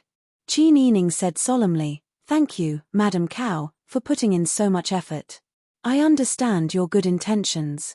In the future, when the 4 of them follow me, I will definitely treat them well." Chapter 363. Father and Madam Cao are so considerate. Qin Yining stood up with a smile and looked back at Xian Yun. Xian Yun paused and immediately went to take out the money pouch and gave each of the 4 people a 100-tael banknote. Qin Yining saw that Xian Yun was so quick-witted and sighed inwardly that Pang Xiao's people were also well-trained. She smiled and said, "I'll give these to everyone as pocket money first. As long as everyone is loyal to me, our good days in the future are still ahead of us." The 4 people's faces lit up and they bowed and said, "Yes." Miss Qin Yining nodded and said, "You can leave first. When I go out later, if I have something to tell you, I'll ask my personal maid to invite you. When you go out later, you can get to know the people around me." Qin Yining turned back and instructed Xian Yun and Ji Yun. The 2 went out with the 4 people and introduced Bing Tang, Qiu Lu, and Lian Xiaoju to them. Cao Yuqing saw that Qin Yining was so generous and gave each of them 100 taels when they met. She knew that she was a sensible person and felt relieved. She chatted with Qin Yining for a while and then left. Not long after, Ji Yun returned to Qin Yining and praised in a low voice, "They're worthy of being silver-masked secret agents. Although this servant didn't fight with them, from their walking posture and aura, they're different from ordinary martial artists. Master really cares about you." Qin Yining thought of Qin Huayuan's understanding and tolerance towards her and couldn't help but be moved and said, "Yes, father is really good to me. He doesn't control me like other fathers. Instead, he considers my feelings and thinks about me from my point of view. He allows me to live freely." Xian Yun, Bing Tang, Qiu Lu, and Lian Xiaoju also returned to the room. Xian Yun was touched as well, and she said, "After serving Miss, I've finally witnessed the graceful bearing of the #1 minister of Great Yang. Master has indeed lived up to his reputation. Not only is he kind to us servants, but he also treats Miss well." What Xian Yun did not mention was that Master actually cared more about his daughter than Madam. Xian Yun had been with Qin Yining for a long time, so she didn't know much about the Sun Clan. If she knew what the Sun Clan was like in the past, she would be amazed by how much the Sun Clan had changed. Qin Yining went to pay his respects to old Madam and the Sun Clan. Then, he planned to go out and find Master Zhong. Her father had explained the reason to her, but he did not doubt her actions, nor did he direct her actions. He only gave her enough people to ensure her safety and let her do as she wished. How could Qin Yining betray his father's trust? Qin Yining ordered people to prepare a carriage. Then, he went to inform the Sun Clan, "Daughter wants to go to the market in the city. Since arriving in the capital, I haven't looked around in detail. I also want to go to a tea house." The Sun Clan couldn't help but laugh. "I've never seen you so playful before. All right, call a few more people to follow you. Do you have enough money on you?" The Sun Clan turned around and instructed Mother Jin. Mother Jin smiled and took out a brocade box from the mahogany cabinet. Then, she took out a small brocade pouch from the box. Inside this pouch are all the banknotes from Daju that have been exchanged. Madam had already ordered them to be prepared. "Since Miss is going today, you'll be able to use them." Qin Yining knew that his mother had some personal connections. Her dowry farmstead also had some production in the south. However, she didn't lack money at the moment, so she was a bit hesitant. The Sun Clan took the brocade pouch and shoved it into Qin Yining's hands. "Go and carefully choose the materials for your clothes. You should also buy yourself a few sets of clothes. When you came here, you lost quite a bit of jewelry. Go and see if there's anything new or nice to look at. If you don't have enough money, come back and tell me." Qin Yining smiled and hugged the Sun Clan's arm. She said coquettishly, "I know. My mother is so rich. I won't save money for you." The Sun Clan laughed at her teasing. Mother Jin was delighted to see this. She also laughed heartily. "If old Madam knew that Madam and young Miss are doing well, I wonder how happy she would be." Qin Yining sat up straight and said, "I don't know where maternal grandmother and maternal aunt went.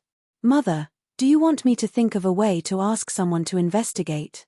The Sun Clan's face was filled with worry as she said, "I really want to investigate, but the sky is high and the road is far away. It's not very convenient. I talked to your father about this matter a few days ago. Your Majesty said that right now, Your Majesty is sending people to the south to search for the treasure left behind by the Dayan Emperor Emeritus. Your Majesty has already arranged for several groups of people to go there. If our family sends people out at this time, it will inevitably arouse suspicion. It's better to avoid the limelight for now. Father's considerations are thorough. Mother, it's naturally inappropriate for us to act rashly." Qin Yining had already made up his mind. He planned to secretly contact people from the Qingtian Alliance to investigate. However, he didn't know if this matter would succeed, so he didn't say it out loud. After thinking about it, Qin Yining said, "However, Mother doesn't need to be too worried. Maternal grandmother is extremely intelligent, and maternal aunt are all filial. Even if they go to a foreign place, maternal grandmother has the ability to rebuild the Sun family. I believe that your maternal grandmother can do it," the Sun Clan's mother said faintly. However, I still feel that your maternal grandmother's life is too bitter. Thinking about the Sun family's men who had died in vain, Qin Yining's eyes also became wet with tears along with the Sun clans. Her eldest cousin's resolute blood was spilled on the spot. Her maternal grandfather and maternal uncles had entrusted their lives to her before they died. Her maternal nephew, who was still young, had also died. Those lively lives had all fallen because of a single sentence from the Fatios ruler. Now, the Fatios ruler's whereabouts were unknown. No one knew if he was dead or alive. Qin Yining guessed that the old man was most likely dead. The famine was so severe back then. How could a person who was used to living like a prince have the ability to survive outside? However, even if that person was dead, it still couldn't calm Qin Yining's anger. After chatting with the Sun clan's mother for a while, Qin Yining took the pocket money that his mother gave him and called for Ji Yun and Bing Tang to follow him. He brought Jing Zhe, young man, Xiao Shui, and Da Han out of the mansion. In front of the door, a carriage with a green curtain was already prepared. Qin Yining and the two maidservants boarded the carriage. Young man and Xiao Shui jumped onto the shaft of the carriage and sat on it. Jing Zhe led the horse in front while Da Han followed behind the carriage. Unexpectedly, they had only taken a few steps out of the alley when they bumped into a spacious blue cotton curtain carriage. As soon as the curtain was lifted, a middle-aged woman in her early 30s, with a fit figure and dressed in gold and silver, poked her head out. "Is that Sister Qin's carriage?" Qin Yining curiously lifted the curtain and saw that the woman had already gotten out of the carriage. She gathered her cloak and walked towards them. Her joyful smile was very infectious. "Sister Qin, I'm from the Liao family. Have you forgotten?" The Liao Zhibing who was in the silk and jewelry business in Dian. Liao Zhibing? Wasn't that one of the 4 hall masters of the Qingtian alliance? The one whose knife skills were quite fierce. Qin Yining immediately understood that the Qingtian alliance had arranged for someone to contact her in order to avoid being noticed. She hurriedly laughed. "Oh, it's Mrs. Liao. Look at my memory." Qin Yining also got out of the carriage and went forward to greet Mrs. Liao. He asked affectionately, "I thought you would stay in Dian. Why did you come to the capital?" "Ah, we're doing business." "Of course, we'll go wherever it's good. Old Liao is now doing some business at the Taitan border. As for me, I stayed at home in the capital to look after the house. Today, I felt that the weather was good, so I came out for a walk. I didn't expect to meet Sister Qin. We're really fated." Qin Yining also laughed. Ji Yun and Bing Tang, who were next to Qin Yining, looked at each other. They silently thought that this person was very unfamiliar. However, they knew that their lady always had a sense of propriety. They thought that there must be some reason that they didn't know, so the two of them didn't say much. Jing Zhe and the other 3 saw that this person wasn't dangerous, so they just stood aside quietly like ordinary family members and waited. Qin Yining and Mrs. Liao chatted happily. Mrs. Liao said, "It's really nice to meet an old friend in a foreign land. Sister Qin, are you free now? It's better to meet by chance than by invitation. Why don't I be the host and book a private room at Fushan restaurant? We sisters can have a good chat, okay?" "Of course, but now that my father has settled down in the capital, I'm also considered a citizen of the capital. Why don't I be the host? Wouldn't it be better if Mrs. Liao invites me next time?" "Of course, that's great," Mrs. Liao said with a smile. "Then let's go now? Please. Please." The two of them politely said a few words. Then, they got on their respective carriages and set off in the direction of Fushan restaurant. They waited until they were far away. The window of a carriage parked on the side of the road was pushed open. Mrs. Lu's exquisitely made-up face was full of ridicule. "She's really a lowly person who can't climb the high platform. She's the daughter of a dignified official of the imperial court, but she even befriends the wife of a merchant." The servant girl by Madame Lu's side said flatteringly, "Isn't that so? I've heard of many win-win situations between officials and merchants. Perhaps the Qin family is truly in dire straits now and lacks money, so they made this move. Didn't they say that the family Qin's belongings were robbed on the way here? Look at the small courtyard they live in, it's not even enough to raise a pond of fish for Madame." These words made Mrs. Lu's heart feel very comfortable. She glanced at the maidservant approvingly and lazily said, "Don't say that. The capital is rich and expensive. It's already good enough for a small family to have a place to stay. How can they choose so much?" The maidservant hurriedly slapped her own face. "It's this servant's knowledge that is short. Although this servant is lowly, it's fortunate to come to the Lu family to serve Madam. After seeing the Lu family's appearance, I don't find anything pleasing to the eye." "You little hussy." Mrs. Lu smiled cheerfully and then asked, "Where did they say they were going?" "Fushan restaurant." "Yes." When Mrs. Lu heard this, she had a plan in her heart. She immediately called the servant beside her to give a few instructions. The servant hurriedly spurred the horse to run. Mrs. Lu closed the window and urged the coachman to go as fast as possible. Chapter 364. Seeing that there was no one else around, Mrs. Liao solemnly bowed to Qin Yining and whispered, "Alliance Master, I apologize for offending you earlier." Qin Yining hurriedly got up and supported her. "You don't need to be so polite. Please get up."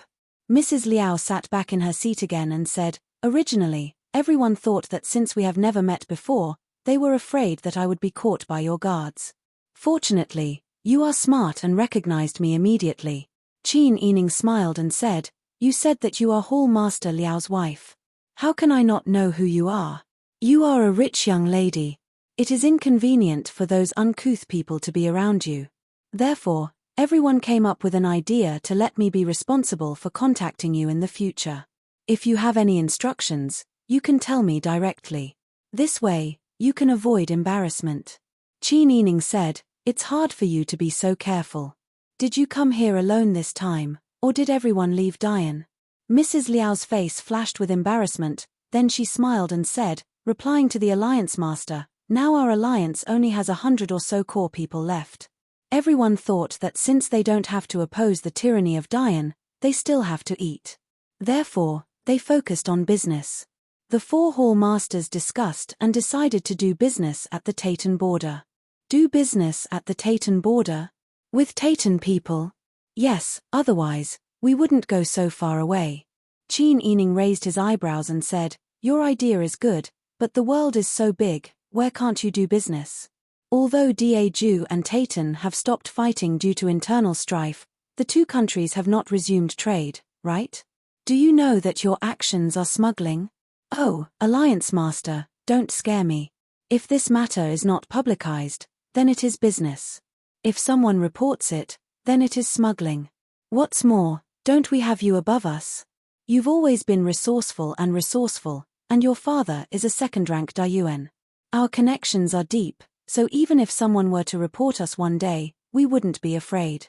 She didn't expect Mrs. Liao to pull out the tricks she used in the marketplace and start to act shamelessly. Qin Yining's face darkened. He chuckled and said slowly, "When the old Alliance Master passed the position of Alliance Master to me, I rejected it in every possible way. I was young and inexperienced. How could I deserve to be the Alliance Master of the Green Sky Alliance? You are all famous chivalrous warriors in Jianghu, but I am just a little girl who was raised in a boudoir with long hair and short knowledge." But back then, it was the 4 Hall Masters who agreed with the old Alliance Master and insisted that I take this position. At that time, I was overjoyed, as I felt that all the brothers of Green Heaven Alliance were heroes who were determined to bring justice to the common people under the heaven, warriors of justice who opposed the tyranny of Great Yang's self-indulgent monarch. Therefore, I felt both ashamed and proud to be the leader of Green Heaven Alliance. Mrs. Liao was an old member of the Qingtian Alliance. When she heard the words, she naturally sat up straight and said with a little pride, "We, the Qingtian Alliance, are naturally righteous people. But the righteous people are now doing smuggling business." Mrs. Liao's face changed. Just as she was about to argue, Qin Yining raised his hand and said slowly, "I know that there are some words that you may not listen to even if I say them. My title as the Alliance Master is just an empty title. You have never treated me as the Alliance Master in private. Don't you ask for my opinion before making a decision? Are you waiting for me to take the blame when something happens? You're making it sound a little too unpleasant." We have always done things in an open and above-board manner. When did we catch someone to take the blame? Mrs. Liao, don't worry. Qin Yining waved his hand and said, stopping people from making money is equivalent to killing their family. I won't stop you from doing business. Besides, you won't listen to what I say now. I'm afraid you will only think of me when something really happens. But in any case, I hope you don't forget the original intention when you established the Qingtian alliance. Money and beauty can charm the eyes and deceive people's hearts. You can make money, but you can't do evil. Mrs. Liao's face alternated between red and white from Qin Yining's words. When she came, she had already prepared a stomach full of excuses. She thought that a rich young lady would be so proud of herself that she couldn't find North after putting on a few more flattering hats. She would just casually coax her. But when she looked into Qin Yining's beautiful eyes and listened to her words that pierced people's hearts, she couldn't say a single coaxing word. The reason why her words pierced people's hearts was because what Qin Yining said was the truth. Indeed, some of these people had such intentions. No wonder before she came, Qiao Shangfei specifically told her to be respectful to the Alliance Master. At first, she thought that it was because the 4 Hall Masters respected the old Alliance Master, so they were especially respectful to the old Alliance Master's granddaughter. Now it seemed that she thought too simply. Alliance Master. Mrs. Liao's expression became serious and said, I have remembered your words. I will definitely tell them later. Qin Yining nodded and said, that's good. Is there anything else that you need from me this time? Mrs. Liao didn't expect Qin Yining to ask directly. Instead, she felt a little embarrassed. Her mission this time was to meet with Qin Yining and tell Qin Yining about their smuggling in Tayton. This was in case she needed Qin Yining's help one day in the future, so she wouldn't be ignorant about their matters. But if she said there's nothing else now, it would show that her goal was extremely utilitarian. Although they had indeed come here for the sake of material gains, they were still able to do so. Mrs. Liao, who was already over 30 years old, was now in front of the 16-year-old Qin Yining. She couldn't even raise her head. The corner of her lips trembled, and after a while, she said, I'm mainly worried about the Alliance Master. I heard that the Alliance Master's family had a small accident on their way to the capital. That's right. It was a small accident. Qin Yining smiled. It seems that the main forces in the alliance have moved to Tayton. Mrs. Liao didn't immediately understand what Qin Yining meant. She asked in confusion, why does the Alliance Master say that? If that's not the case, then the Alliance's intelligence system needs to be strengthened. Mrs. Liao immediately understood the sarcasm in Qin Yining's words, and her face immediately turned red like a cooked shrimp. The Qingtian Alliance was once popular in Dian. How could they not know what happened when the Qin family came to Daeju?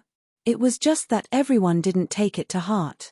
Now that they were doing business in Tayton, they were afraid that they couldn't handle some things, so they came to find the Alliance Master. Previously, when the Alliance Master was robbed and disappeared, they didn't react at all. If they admitted that there was no problem with their intelligence system, then it meant that there was a problem with the Alliance members. If there wasn't a problem with the Alliance members, then how could she face Qin Yining? Mrs. Liao's embarrassed face turned red, and she was a bit more in awe of Qin Yining. No wonder the old Alliance Master passed the position of the Alliance Master to her. This girl was really not an ordinary person.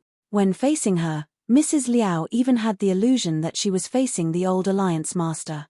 When Qin Yining saw Mrs. Liao's expression, he knew that today's warning was enough. If he continued to say more, it would be counterproductive. Therefore, he timely changed the topic and learned about the situation in the capital with Mrs. Liao. Mrs. Liao secretly breathed a sigh of relief. She was very grateful for Qin Yining's forgiveness. When she spoke to her, her attitude became extremely respectful. She no longer had the irreverent attitude she had when talking to Qin Yining. Qin Yining deliberately gave her a way out, and Mrs. Liao deliberately flattered her. The atmosphere of the two people's conversation suddenly became warm, just like when they first met, as if they were good friends who hadn't seen each other for a long time. Standing at the corner of the stairs, Jingzhe and the other 3 secret agents now had a deeper understanding of Qin Yining. At first, They thought that Qin Huayuan arranged for them to be by Qin Yining's side was a waste of talent. They didn't expect her to have the identity of the alliance master of the Qingtian alliance. Seeing how she made the disloyal members of the alliance respectful to her with just a few words, the four of them seemed to see a day where they could still show their skills. In their hearts, their position of Qin Yining also changed. Just as Qin Yining and Mrs. Liao were eating and chatting, there was a sudden noise downstairs. At first, the two didn't care, but the noise became sharper and sharper. They could vaguely hear someone's heavy footsteps on the wooden steps.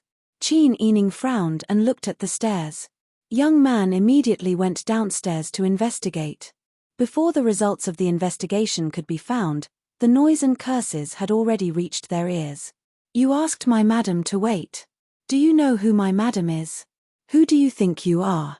Can you afford to delay my madam's business? What do you mean by reserved? I'm slapping the banknotes on your face right now. Do you dare say that Fushan restaurant won't be reserved for my madam? That's just a minister's daughter. Who does she think she is? My madam is the legitimate daughter of the Lu family. The maidservant's voice was sharp and resounding. It was extremely unreasonable. Her voice was getting louder and louder, making Qin Yining frown. She didn't need to go out to see who was making trouble downstairs. Young man quickly went upstairs and said to Qin Yining, a man and a woman came to the hall on the first floor.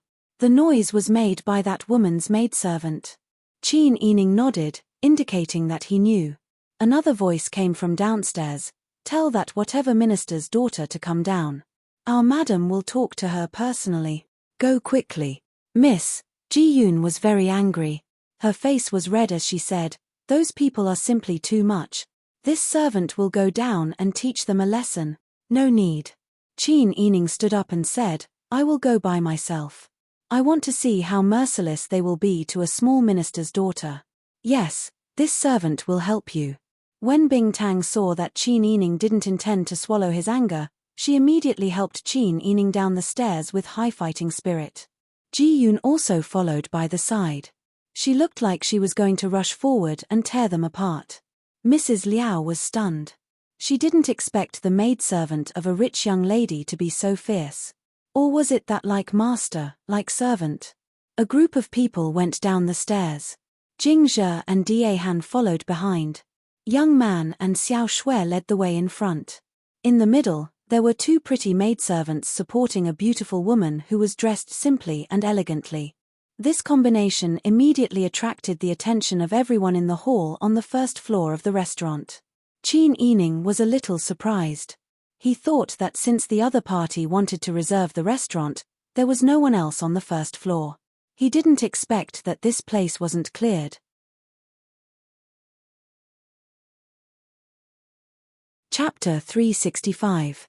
Although there weren't many diners in the hall, there were still quite a few of them.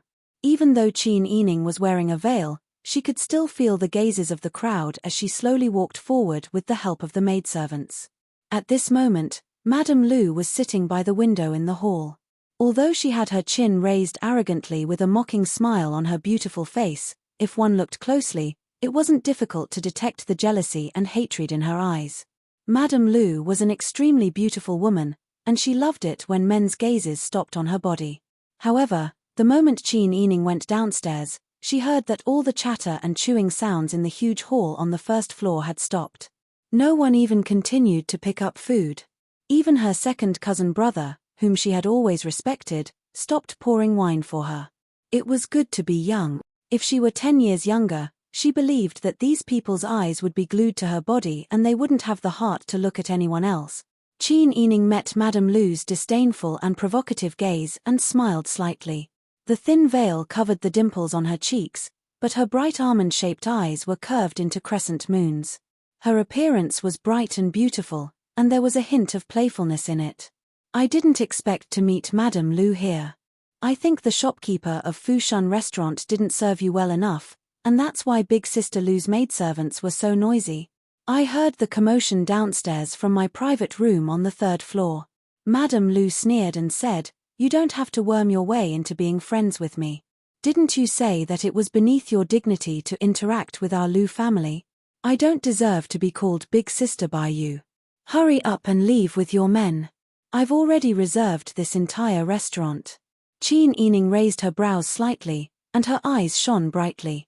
Big Sister Lu has already reserved this place? Yes. Do you want me to repeat myself?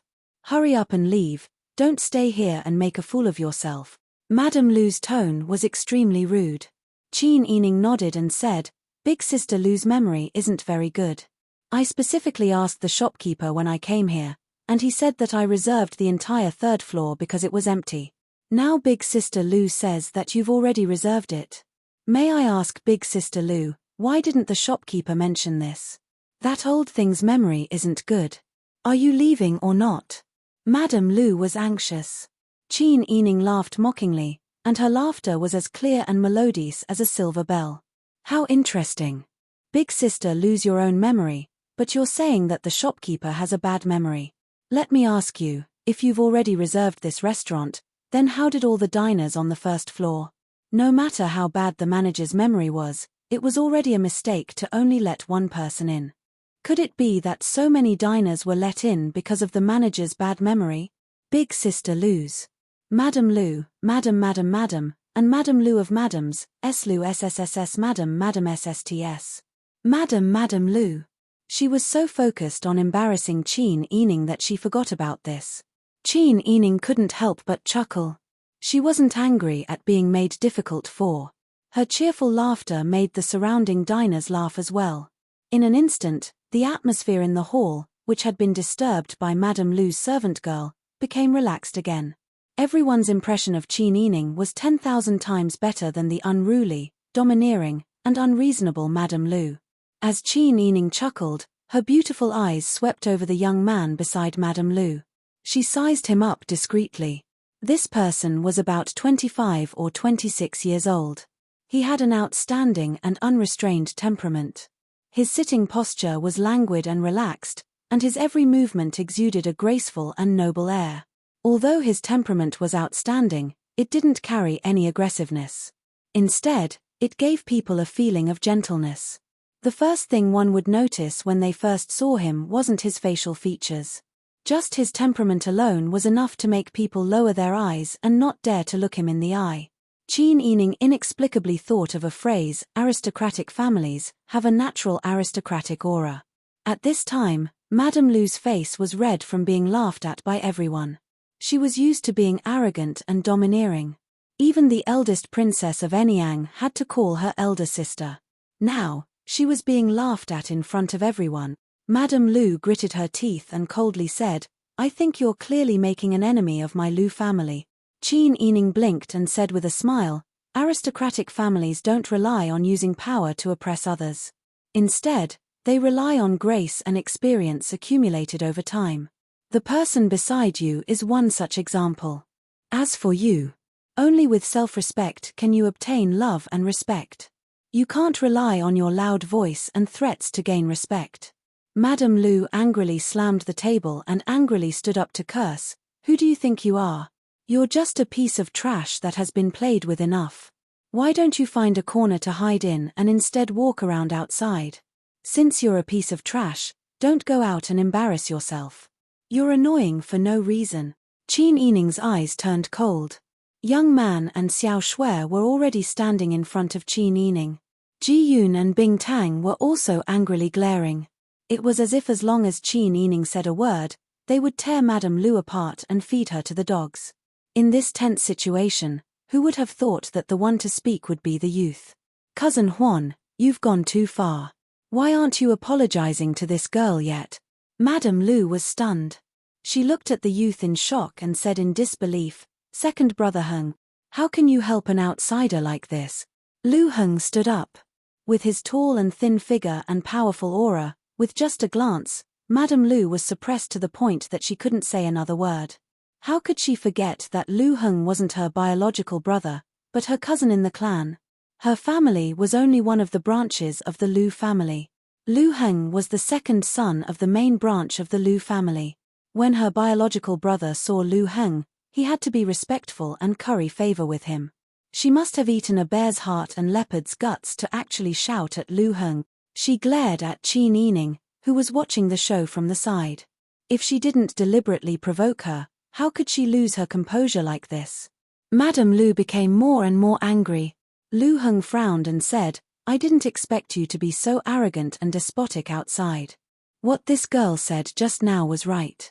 The background of an aristocratic family has never depended on force to suppress others. Aren't you afraid that you'll ruin the reputation of the Lu family that has been built up for hundreds of years? Your father and brother didn't even bother to discipline you and let you do as you please. You even dared to distort the truth and deceive me.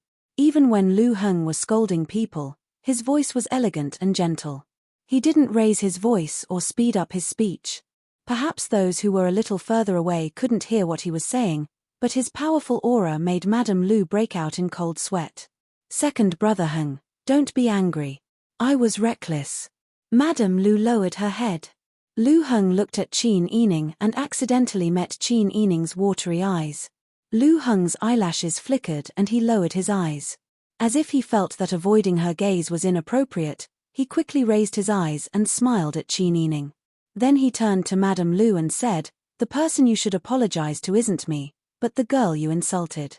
When Madame Lu heard this, her face immediately turned purple. She said in disbelief, Second brother Heng, you actually want me to apologize to this slut?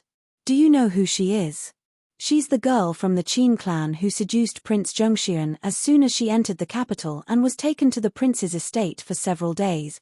Qin Yining really wanted to curse Madame Lu's entire family. If it was in the past, she would have already slapped her. However, this wasn't her home. If she acted like this outside, she would be criticized and would inevitably cause trouble for her father. Her family's foundation wasn't stable yet, so she could only endure and not act out. However, Lu Heng was even angrier than her. He said in a deep voice, your way of speaking. Forget it. Apologize to Miss Qin first. I'll talk to your father and brother later. He actually gave an order that left no room for doubt and even wanted to find Madame Lu's father and brother. Madame Lu's face turned purple. She glared at Qin Yining with shame and hatred. Her lips trembled, and after a while, she squeezed out a sentence, I'm sorry. Qin Yining smiled faintly and said, I don't dare. She then turned to Lu Heng and bowed before returning upstairs with her people. Watching Qin Yining's delicate figure slowly disappear around the corner of the stairs, Lu Heng finally withdrew his gaze that couldn't help but follow her. He couldn't help but be shocked at his own loss of self-control. He actually had a good impression of a woman at first sight. He didn't dare to look at her calmly, but still stared at her figure.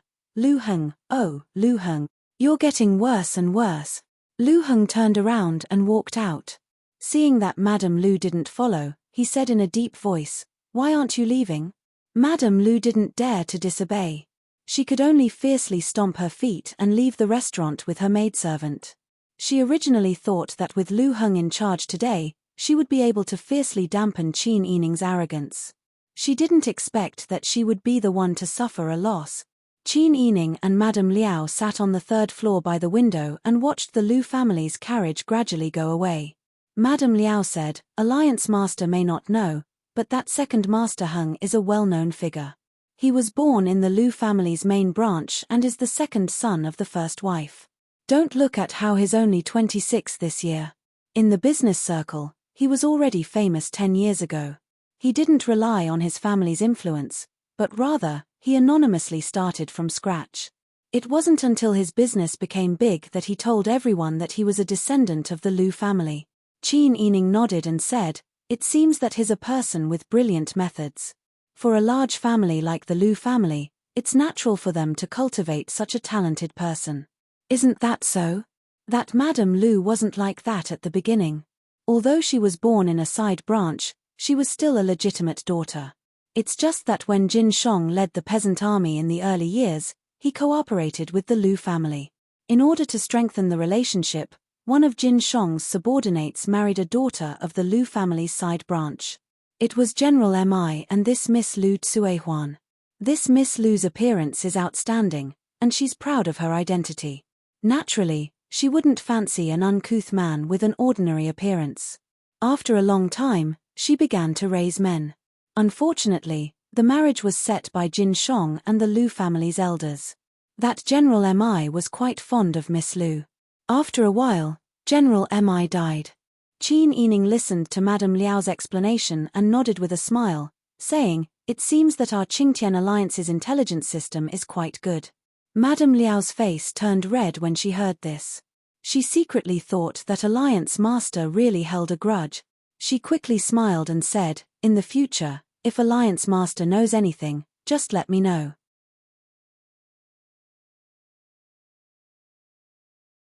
Chapter 366. After being disturbed by Mrs. Lu, Qin Yining was no longer in the mood to play. He only spoke with Mrs. Liao for a while before they parted ways.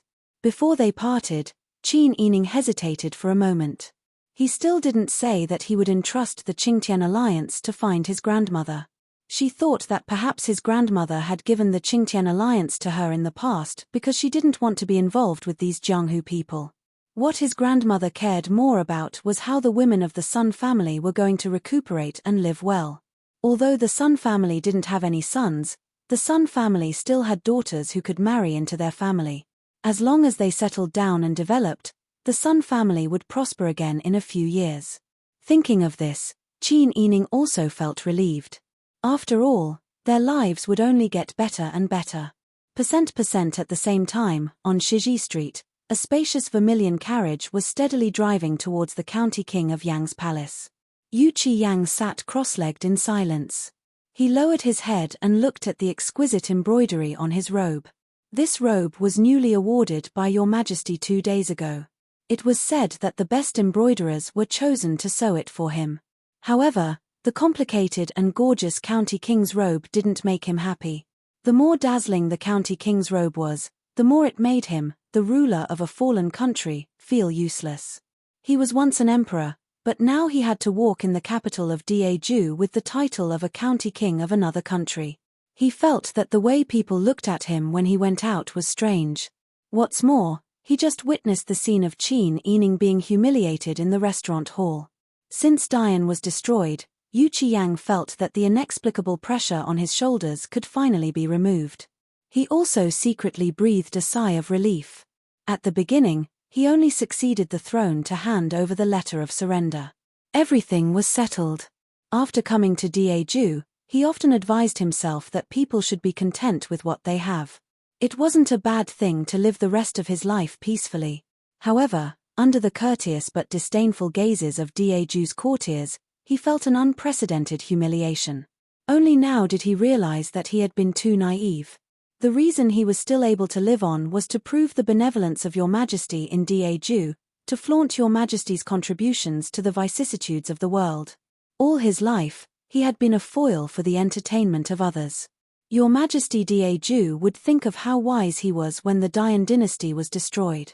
What position did he have to pursue Qin Yining, a person who looked good on the outside but was actually lowly? Even if Qin Yining had been abducted, her father was still a second-stage Daiyuan cultivator who was about to enter the pavilion. What about him? With his current status, it was impossible for him to bring Qin Yining happiness and peace. In fact, when she was being bullied, he didn't even have the courage to speak up for her. Instead, under Li Yanyan's tug, he followed her lead and left. This was because he knew that he didn't have the right to speak up. Even if he did, no one would listen to him. Furthermore, with his current awkward status, he couldn't afford to offend the Lu clan. Yu Qiyang couldn't help but clench his fists. He was filled with disgust and disgust for himself. Was there anyone else in the world who was as useless and spineless as him? He didn't even dare to protect the woman he loved. How could he have the face to ask Qin Yining to be his concubine? How could he have the face to tell her, "Follow me and I'll protect you"? He couldn't even keep his promise to her now, let alone in the future. Wang Yi. Li Yangyang saw that Yu Qiyang's expression was extremely ugly. Even the veins on his forehead were popping out. She held Yu Qiyang's hand and gently shook it. Wang Yi, don't make yourself suffer. We still have a long way to go. Now that things have settled down, everything will be fine. Li Yanyan's eyes reddened as she spoke, but her voice was extremely gentle. I know that you like the Qin clan. Don't worry. I will continue to work hard to make peace with them. Wang Yi is talented and elegant. What woman wouldn't adore you? I think the Qin clan can't bring themselves to accept it. They must feel that they've been through something like that before, so they're too embarrassed to accept it. If I go a few more times, she might agree. You don't have to go. Yu Qiyang was like a puppet with slow reactions. He slowly turned to look at Li Yangyang and shook his head. You don't have to go. I am not good enough for her. Li Yangyang was stunned when she heard this. She couldn't help but burst into tears. She hugged Yu Qiyang and sobbed, Wang Yi, why do you have to be like this? How are you not good enough for her? In my heart, Wang Yi is an indomitable man. He's talented and gentle like an immortal. Anyone who doesn't like you is blind. You're so sad for the Qin clan. If you ask me, what should I do? Li Yangyang buried her face in Yu Qiyang's shoulder and started sobbing. Yu Qiyang was upset by Li Yanyan's tears. He felt his nose sting and his eyes heat up. He almost cried as well. After a while, Yu Qiyang hugged Li Yanyan's shoulder and patted her. Don't cry. Let's live happily in the future. Li Yangyang slowly raised her teary eyes to look at Yu Qiyang. She choked with sobs as she said, All right, Your Highness. As long as Your Highness doesn't mind, this concubine will always be by your side. We will live a good life, and in the future, this concubine will give birth to a few more children for you. Our family will live a happy life. Yu Qiyang looked at Li Yanyan's eyes, which were especially bright after being washed by her tears. His heart suddenly melted into a puddle of water. Although he couldn't obtain Qin Yining, Li Yangyang had been with him since the beginning. She had gone through thick and thin with him, never leaving him. People's hearts were made of flesh. Li Yangyang treated him so wholeheartedly. How could he not be moved? Okay. Yu Qiyang hugged Li Yanyan's shoulder and held her in his arms. He rested his chin on her forehead and said, Let's live happily together. This king will also work hard to earn power and status. We won't always be like this. Li Yanyan's heart suddenly jumped when she heard this. She hurriedly said, Wang Yi, I don't care about power or status. As long as I can be with Wang Yi, I don't care about fame or power at all. Yu Qiyang smiled and said, You don't care, but this king cares. Li Yanyan's words turned in her mouth a few times, but she didn't dare to say them out loud. She really wanted to ask Yu Qiyang. Was he suddenly so eager to obtain power so that their family could live happily together, or was it because of Qin Yining? But Li Yangyang wasn't a stupid person. Although she was jealous, she didn't want to show her jealous side in front of Yu Qiyang.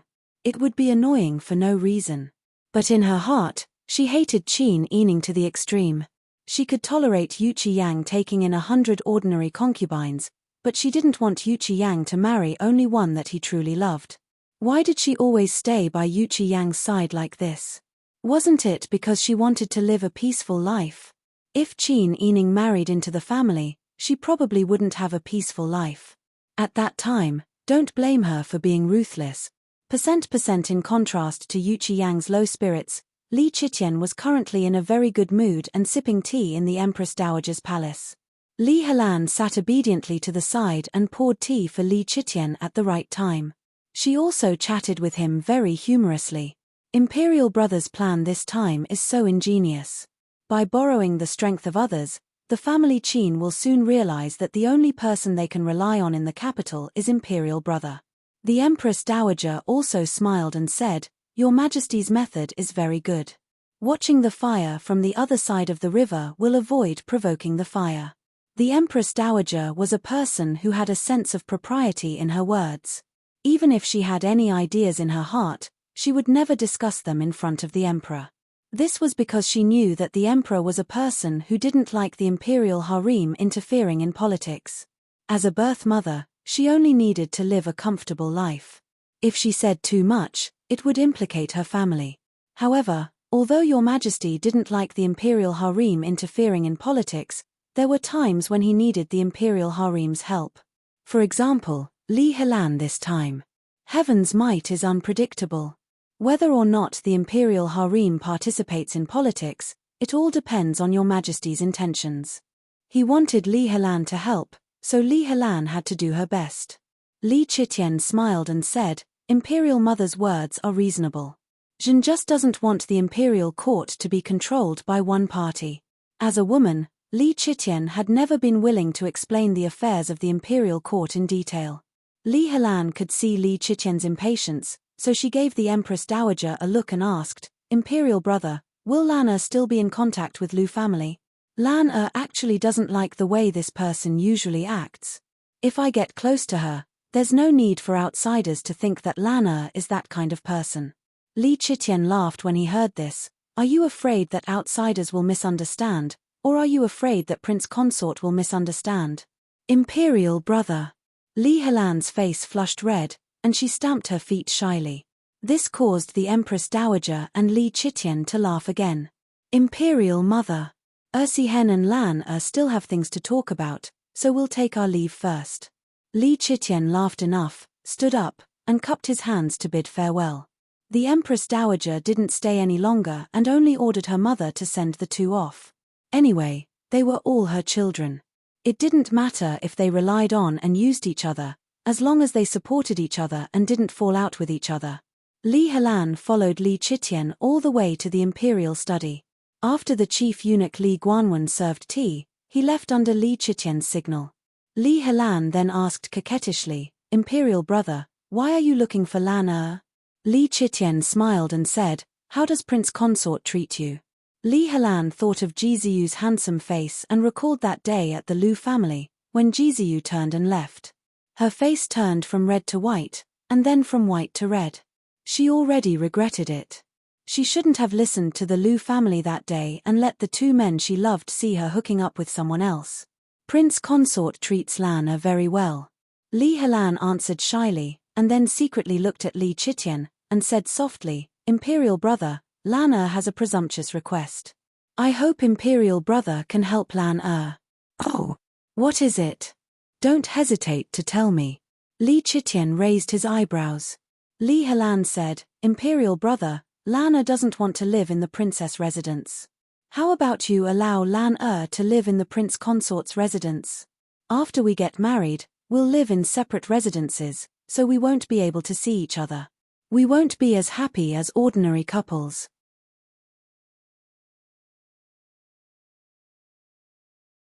Chapter 367. When Li Helan heard this, she immediately became alert, but she didn't dare to show it on her face. She obediently blinked her large eyes and said coquettishly, "Lan and the Prince Consort are husband and wife. Isn't it the same no matter who asks? Moreover, the Prince Consort is a sawmouth gourd. Imperial brother, don't you know that?" Li Chitian smiled and said, "Forget it. Do you think we don't know your temper? You act as you please. If you move into the Prince Consort's residence, who knows if someone will impeach Jilan the moment you move in. Moreover, you're a princess. How can people talk about you behind your back for not following the rules?" "Imperial brother." Li Helan pulled Li Chitian's hand and shook it coquettishly. "Imperial brother dotes on Lan. Moreover, what outsiders say is more important than whether Lan is happy or not." Li Chitian frowned slightly and pulled Li Helan's hand away. He said in a low voice, "Lan, be obedient. Do you want people to talk about us behind our backs as peasants and military emperors ascending the throne?" Li Helan's heart trembled.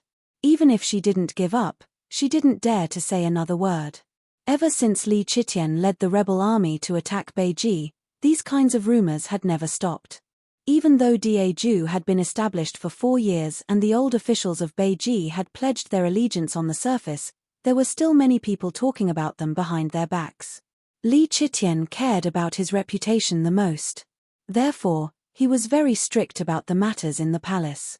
He was afraid that people would gossip about them over tea. An indescribable sadness welled up in her heart. Her imperial brother, who used to dote on her the most, no longer put her preferences first. There were too many things in her imperial brother's heart. Reputation, status, power, all of them were more important than her. She, as his younger sister, was nothing. This was the thoughts of an emperor. This was the sadness of being a princess. When Li Chitian saw Li Helan's pitiful appearance with her head lowered, Li Chitian couldn't help but feel a little bad. In the end, she was his most beloved younger sister. There were some things that he had no choice but to use her. However, when he could satisfy her, Li Chitian was willing to compensate her. Forget it. Although it's unrealistic for you to move into the prince consort's residence, we will help you talk to Ji Lan. Are you satisfied now? Li Helan heard this, at first, but then her eyes. As long as Li Chitian was willing to compromise for her, it meant that she hadn't completely lost her imperial brother's favor. Imperial brothers is Lan's brother.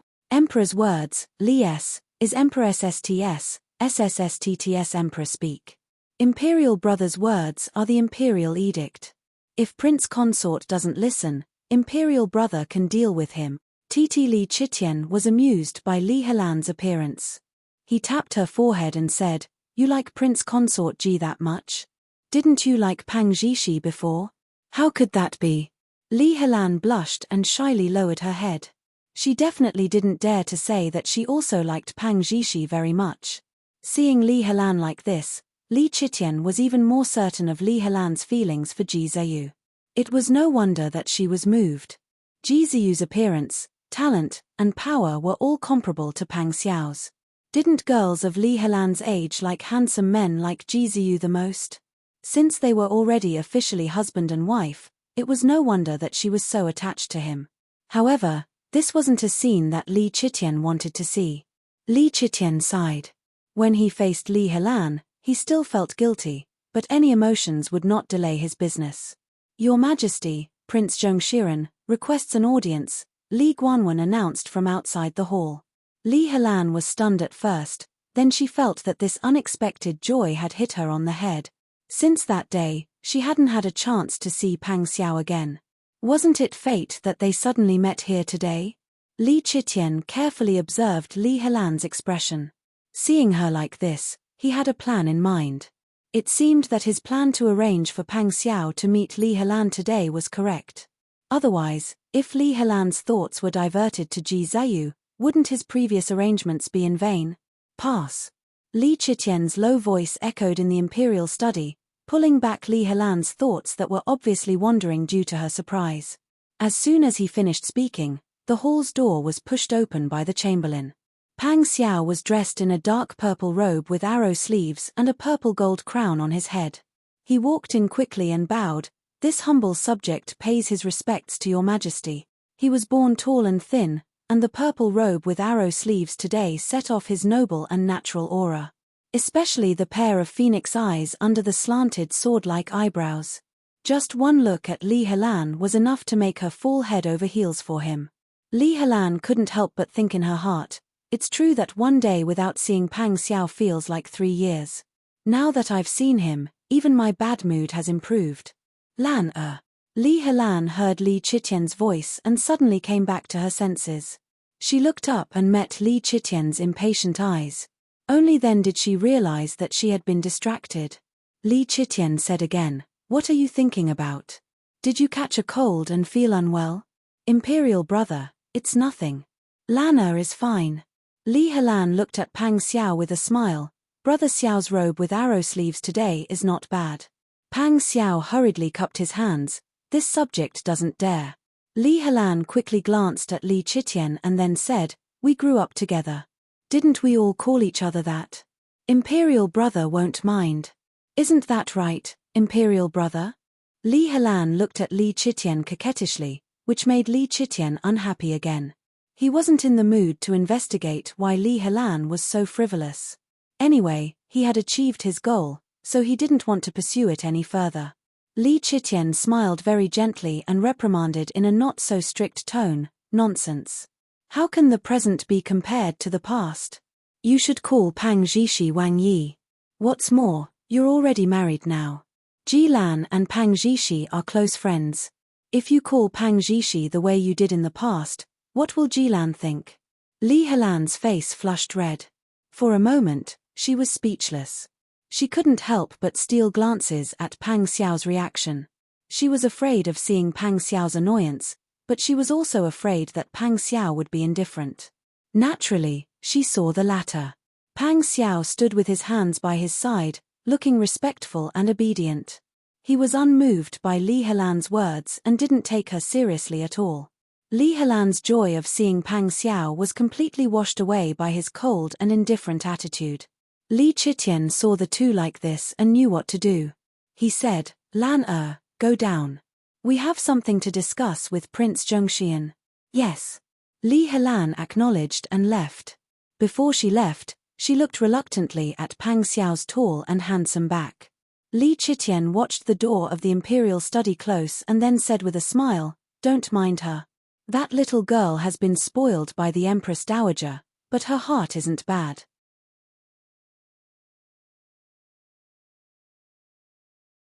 Chapter 368. Although he said this, Pang Xiao's heart was as clear as a mirror. Li Helan was indeed interested in her, but Li Helan was just a little girl. If she didn't have anyone backing her up, how could she have the courage to be so direct? Pang Xiao knew that Li Chitian was trying to sow discord between him and Ji Ziyu. This was because Li Chitian was afraid that he would team up with Ji Ziyu to deal with him. In fact, if he was in Li Chitian's position, he would also be worried about the two generals who had a large number of troops working together. However, he wouldn't do it as unsightly as Li Chitian. People could use schemes, but they couldn't throw away their moral bottom line. However, Pang Xiao also knew that Li Chitian could only use this method to plot against him. He couldn't openly fall out with him. His sister Yi had helped him think of a way to avoid danger and successfully enter the cabinet. Currently, he was Li Chitian's only trusted aide in the cabinet. If Li Chitian wanted to make a decision, he still needed his vote in the cabinet. How could he be so ruthless? Thinking like this, Pang Xiao immediately felt that his darling was simply his lucky star. As long as he thought of her, his heart would be filled with joy. While Pang Xiao was talking to Li Chitian in the imperial study, Li Helan was standing in the courtyard outside the imperial study, expressionlessly looking at the closed door. Li Guanwen stood under the eaves of the corridor with his eunuchs. His eyes were focused on his nose, and his nose was focused on his heart. It was as if he couldn't see Li Helan. However, how could anyone not see Li Helan's resentful appearance? Li Guanwen had been by Li Chitian's side, so he had seen and known much more than others. It was just that he had kept everything to himself. Now that he saw Li Helan so sad, Li Guanwen couldn't help but sigh for the Princess Royal. "Since I've entered your Majesty's game, I can only be a qualified chess piece to survive. Otherwise, I won't have a good ending." He was just a small eunuch from the previous dynasty. How did he become the eunuch of the ceremony directorate? It was because he understood that the most important thing in following the emperor was loyalty and obedience. Princess Royal of Anyang looked like she was going to go against the emperor's will at any time. She was really dangerous. Just as everyone was lost in thought, the sound of Pang Xiao bowing and retreating came from the hall. Li Guanwen hurriedly went to open the door with the servant. There was also a young chamberlain who presented Pang Xiao's large brocade overcoat with a grey mouse fur collar. Pang Xiao took the cloak and casually draped it over his shoulders. After greeting Li Guanwen, he walked down the stairs without looking back and left. When he passed by Li Helan, he didn't even look at her. Li Helan's eyes were glued to Pang Xiao's body the entire time, foolishly looking at his figure. It wasn't until his tall and handsome figure left the courtyard and left her line of sight that Li Helan came back to her senses. Pang Xiao had left like this. He didn't even look at her. Li Helan was filled with anger. She lifted her skirt and chased after him. But Pang Xiao was tall and had long legs. Because he noticed that Li Helan was following behind him, he sped up his steps. Li Helan chased after him with the palace-maid He Xiong. It wasn't easy to close the distance, but Pang Xiao's steps became even faster. Li Helan finally reacted. Pang Xiao was deliberately walking this fast, deliberately avoiding her. "Big brother Xiao." Li Helan softly called out. She didn't believe that Pang Xiao would ignore her. But Pang Xiao acted like he didn't hear her and didn't even turn around. Li Helan's heart was filled with grievances like a flood, almost drowning her. Why did he treat her like this? Ji Ziyu was cold to her. Her royal brother didn't care about her happiness and her mother told her to listen to her royal brother. It was like she wasn't a person, but someone else's accessory, a tool. Now, even Pang Xiao was treating her like this. "Big brother Xiao." Li Helan raised her voice in anger and grievance. Her roar shook the ice and snow on the eaves that were about to melt. The eunuchs and palace maids in the corridor were also shocked. When they turned around and saw that it was Li Helan, they hurriedly lowered their heads and quickly retreated, not willing to look closely. But Pang Xiao continued to stride forward, refusing to pay attention to her. Li Helan lifted her skirt and shouted as she ran, "Big brother Xiao! Pang Xiao! Stop right there!" She ran until she was out of breath. The hairpins on her temples were late, but her voice was getting louder and louder. Pang Xiao's brows were almost twisted into a knot. Li Helan was actually so unbridled and unrestrained in the imperial palace. She was shameless, but he still had to take into account his relationship with Ji Ziyu. Pang Xiao suddenly stopped and turned around, coldly looking at Li Helan. Li Helan ran until she was out of breath. Her hair was tangled with the golden bead tassels on her temples and her face was covered in sweat, looking very sorry. But her eyes were filled with grievance and anger, making them even brighter than normal. "Big brother Xiao, why are you ignoring Lan Er?" Pang Xiao resisted the urge to roll his eyes at her and respectfully said with a lowered head, reporting to the princess, "This minister was thinking about your majesty's orders and was lost in thought, so I didn't hear the eldest princess's voice."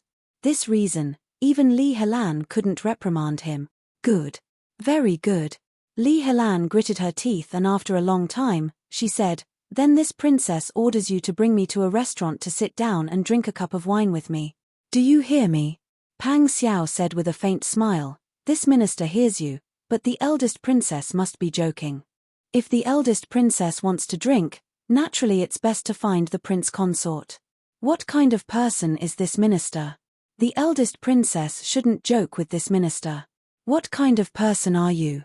What kind of person are you to me?" Pang Xiao moved back a few steps like he was avoiding the plague. "Eldest princess, please don't joke. This minister has nothing to do with the eldest princess. If you speak like this, you really don't follow the rules. If others saw this, wouldn't they misunderstand? Even if the eldest princess doesn't care about your reputation, this minister still has to consider my reputation. You. What did this princess do to you? Why are you avoiding me like I'm a scourge? Eldest princess, please don't pester me endlessly. Your Majesty has given this minister an important task, so this minister will leave." Pang Xiao cupped his hands without any mercy and turned to leave. Li Helan wanted to continue chasing, but He Xiong hurriedly stopped her. "Eldest princess, don't be impulsive. This is the palace road. There are many people coming and going. If it was passed to the ears of the prince consort, wouldn't it cause a misunderstanding? Eldest princess, you have to reconsider." Li Helan's tears fell like rain as she sobbed while wiping her tears. "What do I care about? One after another, they don't care about me anymore. Even if I died now, no one would shed a single tear. You mustn't say this. You are a princess, a golden branch and jade leaf. You are the pearl of the Empress Dowager and your Majesty. How could anyone not care about you? Scram. This one doesn't need you to care about me." Li Helan threw off He Xiong's hand and walked forward while crying. He Xiong looked at Li Helan's back with a frown and shook her head with a sigh. There were some things that even a servant like her could see clearly, so why couldn't the eldest princess understand? Now that such a ruckus had been stirred up, wouldn't it be known to everyone? "I'm afraid your Majesty also wants this, right?" As soon as she thought this, He Xiong quickly shook her head and chased out all the thoughts she shouldn't have. She was just a servant, how could she have the life to ask about her master's matters? It was better for her to keep her little life. However, how could there be an impenetrable wall in this world?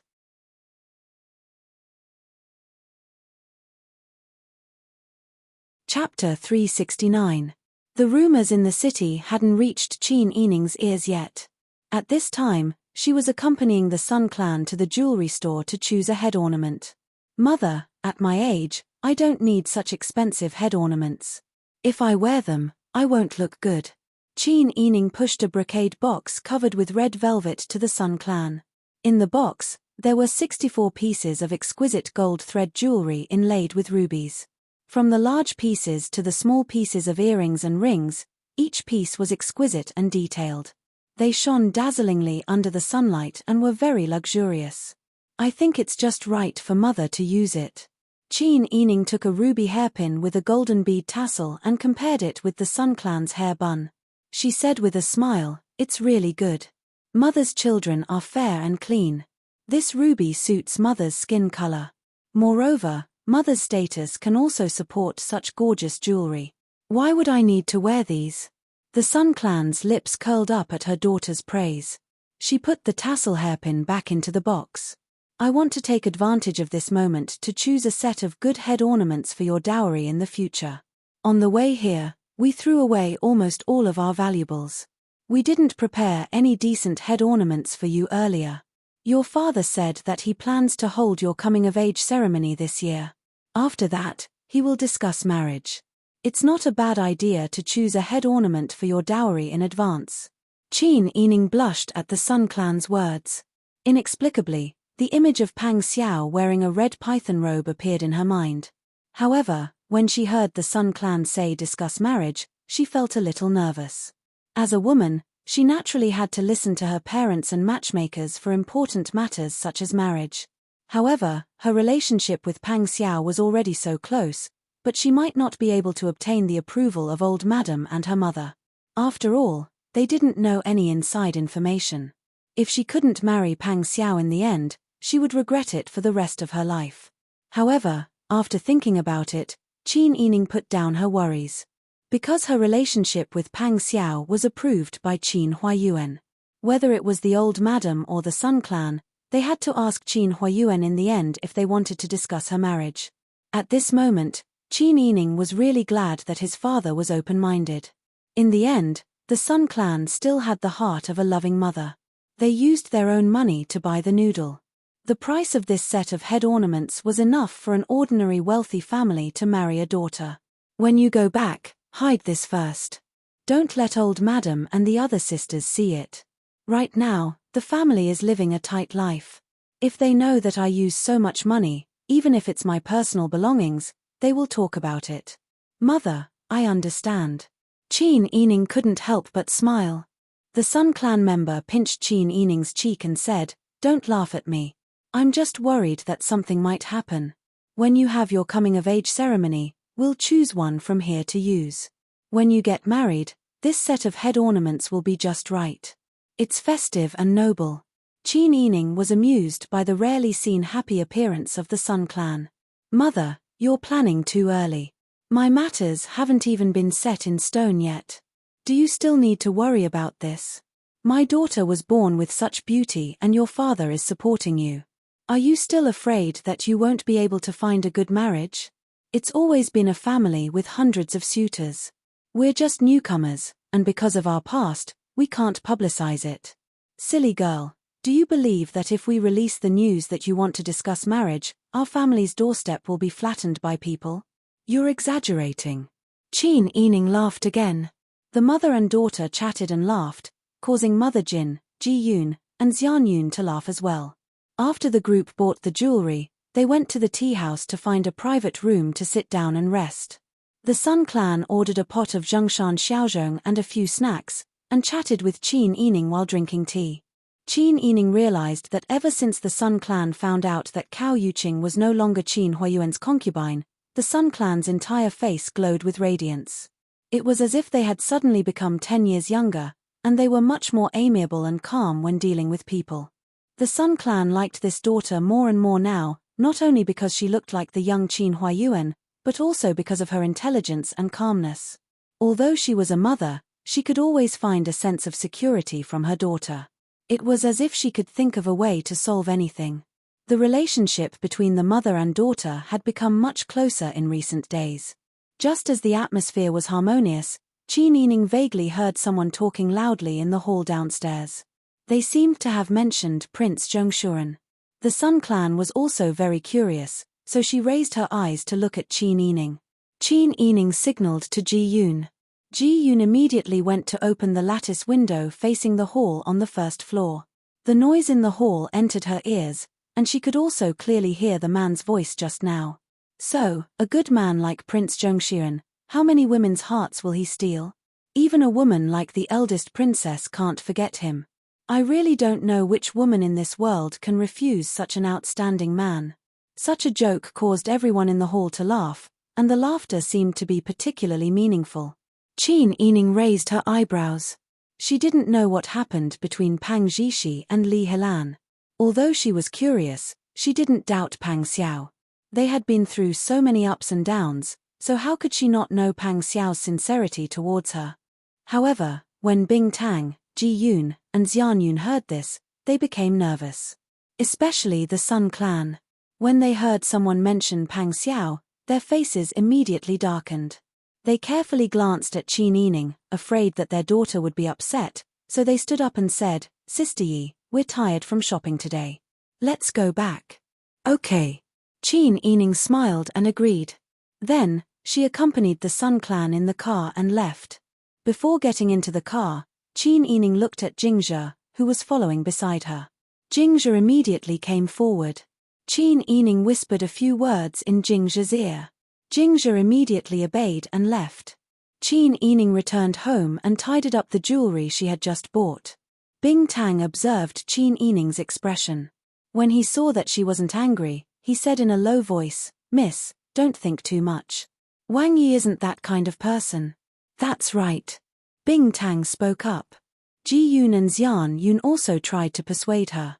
Only Qiu Lu, who didn't go out with them today, was confused. She didn't know what had happened.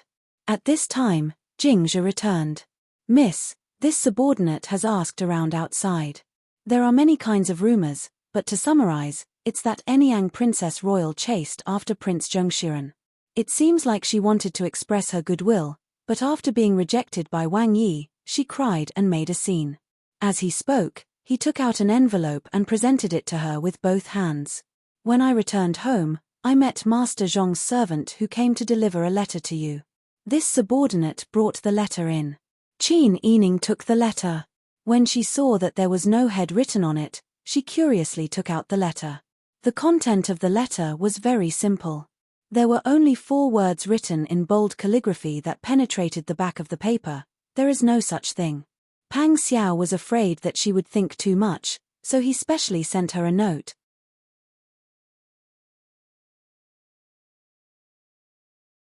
Chapter 370. In fact, even if Pang Xiao didn't explain, Qin Yining wouldn't have suspected him. Since she knew what Li Qitian was thinking, how could she not see that there was something fishy about this matter? She was just curious. What was Li Helan thinking this time to do such a thing? Did she really not care about Prince Consort Ji's feelings anymore? Or was Li Helan tired of her current marriage? Qin Yining found it hard to imagine that there was such a woman in the world. She had just gotten married, but she was already looking for a boy toy behind her husband's back. She was hooking up with one and hanging on to another. Did she not feel tired at all? "Miss." Bing Tang became more and more worried when he saw Qin Yining fall into deep thought after laughing and holding the note. Qin Yining came back to her senses and smiled. "It's nothing." She turned to Jingzhe and said, "I'll have to trouble you this time." Jingzhe hurriedly cupped his hands and bowed. "This is subordinate's duty. If you don't have any other orders, subordinate will take his leave." After Jingzhe left, Bing Tang asked, "Was it Wang Yi who wrote the letter to you?" "Yes.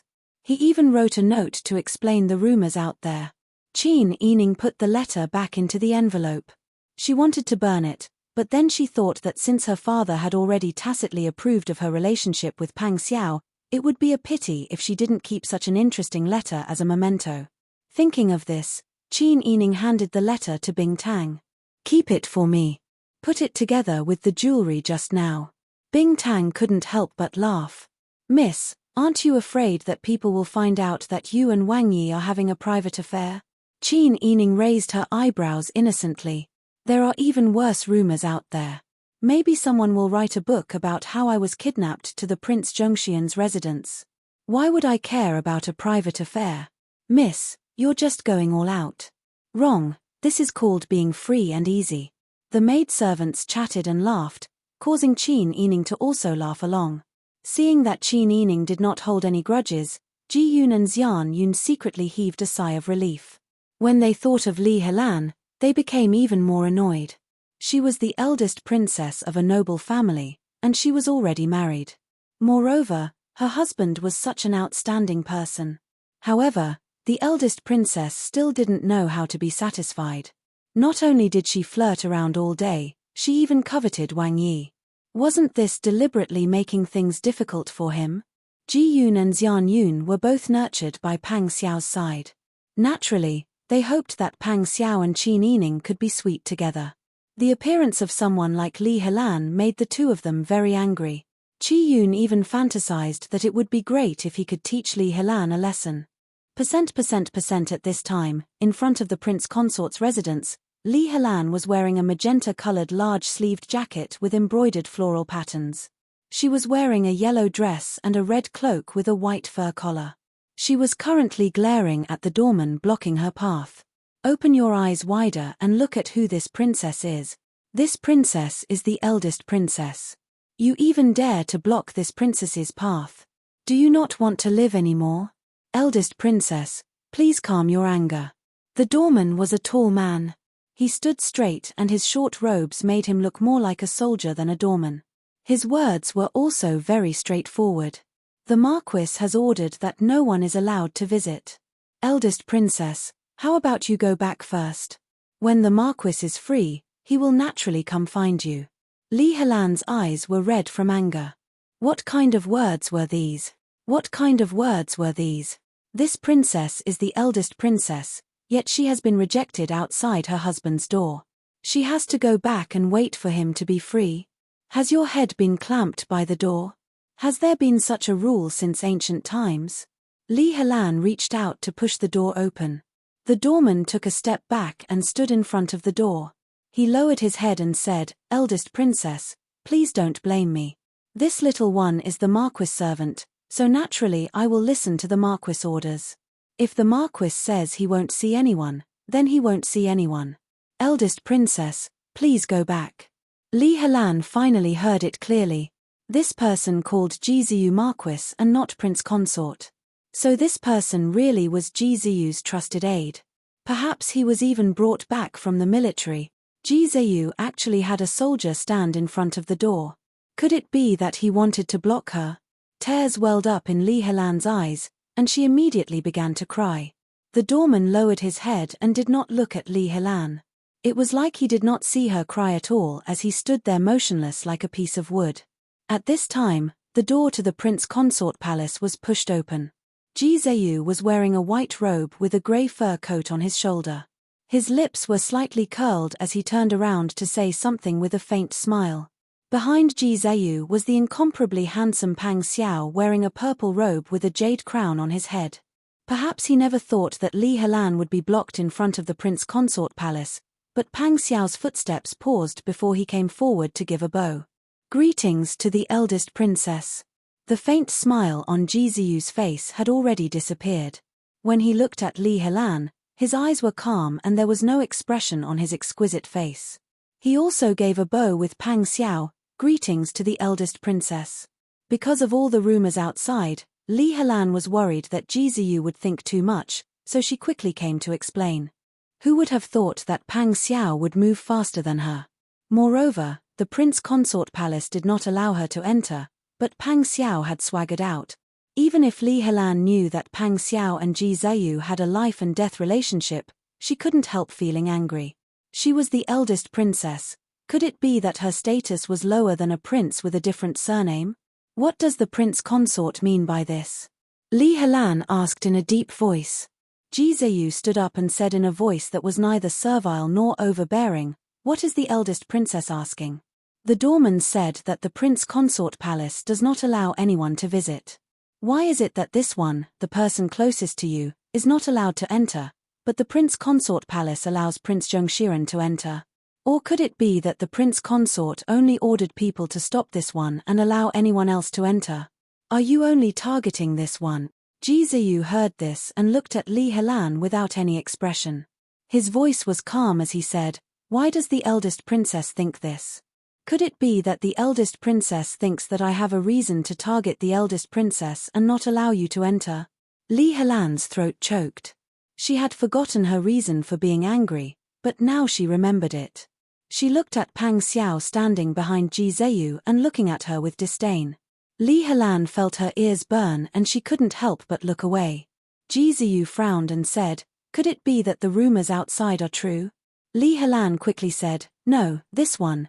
Ji Zheyu turned to look at Pang Xiao, "Ji?"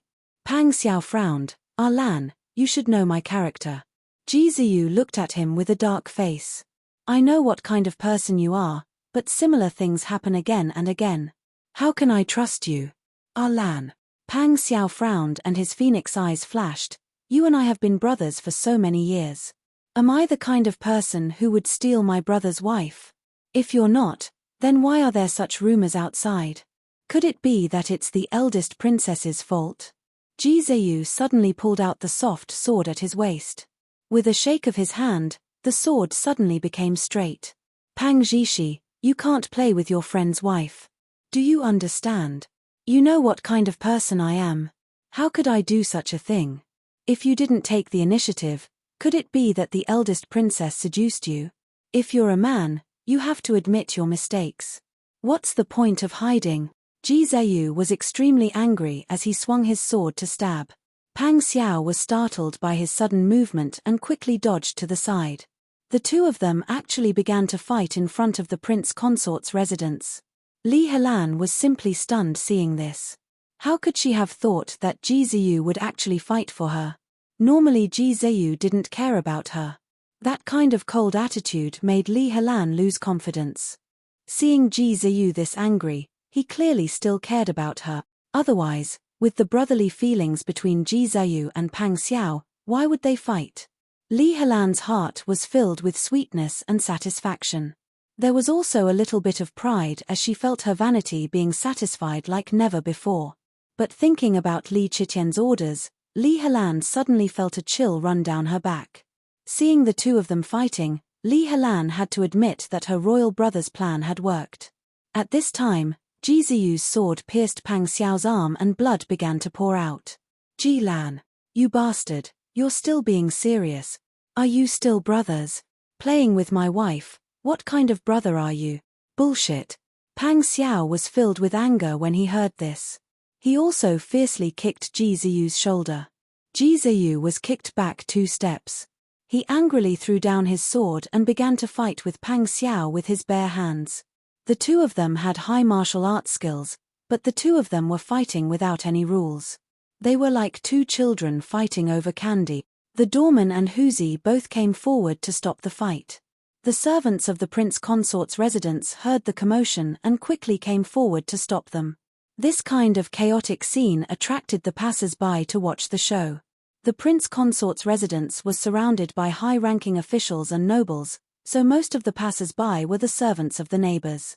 Seeing the eldest princess on the side trying to stop the fight, Prince Consort Ji and Prince Zhongxian were fighting with their bare hands. They were kicking and swinging their fists, causing everyone to be stunned. Not only were they thinking that the rumors outside might be true.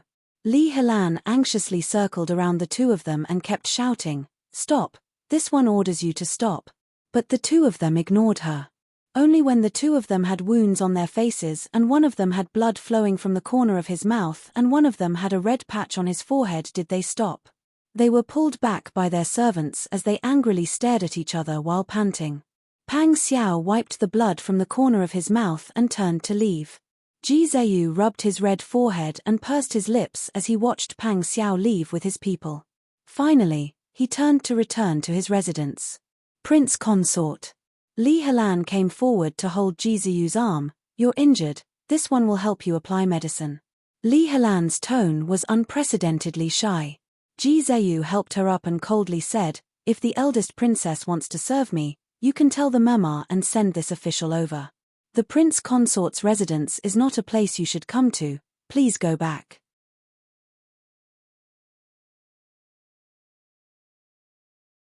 Chapter 371.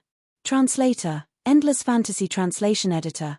Endless Fantasy Translation. Qin Yining heard the news that Pang Xiao and Ji Zheyu were fighting in front of the prince consort's manor on the same day and was stunned. They weren't children, so how could they fight like this? 2 war gods fighting because of a woman, and it wasn't a competition of martial arts, but a fight of fists and kicks. Just thinking about it, Qi Nining couldn't bear to look at it. Weren't these two afraid that the Tiger Army and Dragon Stallion Army soldiers would find it hard to accept? However, Qi Nining didn't need to think too much and could guess what was going on. Regardless of whether Pang Xiao and Ji Ziyu agreed to put on a show, or if he purposely provoked Ji Ziyu to fight, this scene was definitely what Your Majesty wanted to see. Anyone with a discerning eye knew what Li Chitian was planning. He was slowly encroaching on the two nobles who held military power. He spared no effort in weakening Pang Xiao and Ji Ziyu's suspicions. For example, Ji Ziyu, who was more obedient, he thought of ways to rope them in. For example, for Pang Xiao, who had high prestige but was still stubborn, he continuously weakened them. In short, the current situation in the imperial court should be very much to Li Chitian's liking. As expected, when Li Chitian heard the eunuch report that the two were fighting in front of the prince consort's manor, his eyebrows raised high. His finger, which had a jade ring on it, tapped on the armrest of the dragon throne happily. However, his face had an expression of disbelief as he frowned and said, "Are you sure you didn't hear wrong?" Head eunuch Li Guanwen hurriedly smiled and said, "Your Majesty, how could this servant not hear such a small matter clearly?" This piece of news really surprised this servant. The people outside have already spread the news. Everyone is saying that Prince Zhongshiren and Prince Consort Ji were angry because of a beauty. In their anger, they didn't even care about their face. This banter put Li Chitian in a good mood. He couldn't help but chuckle and shake his head. He's still young after all. He's still in the mood to fight over a girl. Li Chitian said with nostalgia in his eyes, "I don't even remember if I've ever felt this way before." Li Guanwen raised his eyebrows. He wondered what Your Majesty was thinking. Why would she talk about love with him, a chamberlain? He wouldn't understand. However, there was still a lot of flattery in his mouth. "Your Majesty, you are at the best age for a man. There are so many women who admire you. You are just busy with court affairs and have no time to talk about these things." Li Chitian smiled and shook his head. "Those vulgar women, each and every one of them is only trying to flatter me because I am the emperor, in order to obtain benefits from the gaps between my fingers. I know that in my heart. Ayo, Your Majesty, you are the ruler of the world. You are rich and in the prime of your life. How can you ask women not to fear your dragon nature?" These words were said with a bit of rebuke and a bit of jest. More of it was said with the lowly status of a chamberlain. He praised Li Chitian's majesty as the emperor and his charm as a man. Li Chitian didn't say anything, but he was very happy in his heart. His mood was better than ever. "You servant, you know a lot. How could this servant know these things? I just saw it with my own eyes and spoke the truth." Li Guanwen appeared to be in fear and trepidation. Li Chitian laughed again when he heard this. He snorted and said, "You have a glib tongue. You only know how to say nice things to coax me. This servant doesn't dare. This servant is loyal and devoted to Your Majesty. I only know how to speak the truth."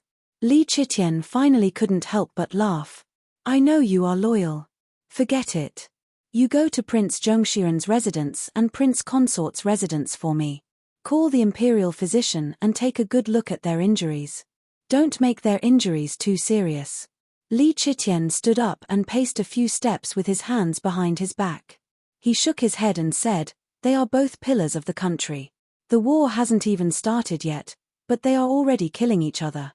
It's really unseemly for outsiders to see. You also say a few words to them for me." "Yes. This servant will definitely bring Your Majesty's care and admonishment." Li Chitian nodded with satisfaction. He was very satisfied that Li Guanwen had grasped the main point of his words. He waved his hand and said, "Go. Carefully observe their situation and report back to me." "As you wish." Li Guanwen's expression turned cold. He secretly analyzed what kind of news Li Chitian wanted to hear the most. He respectfully retreated.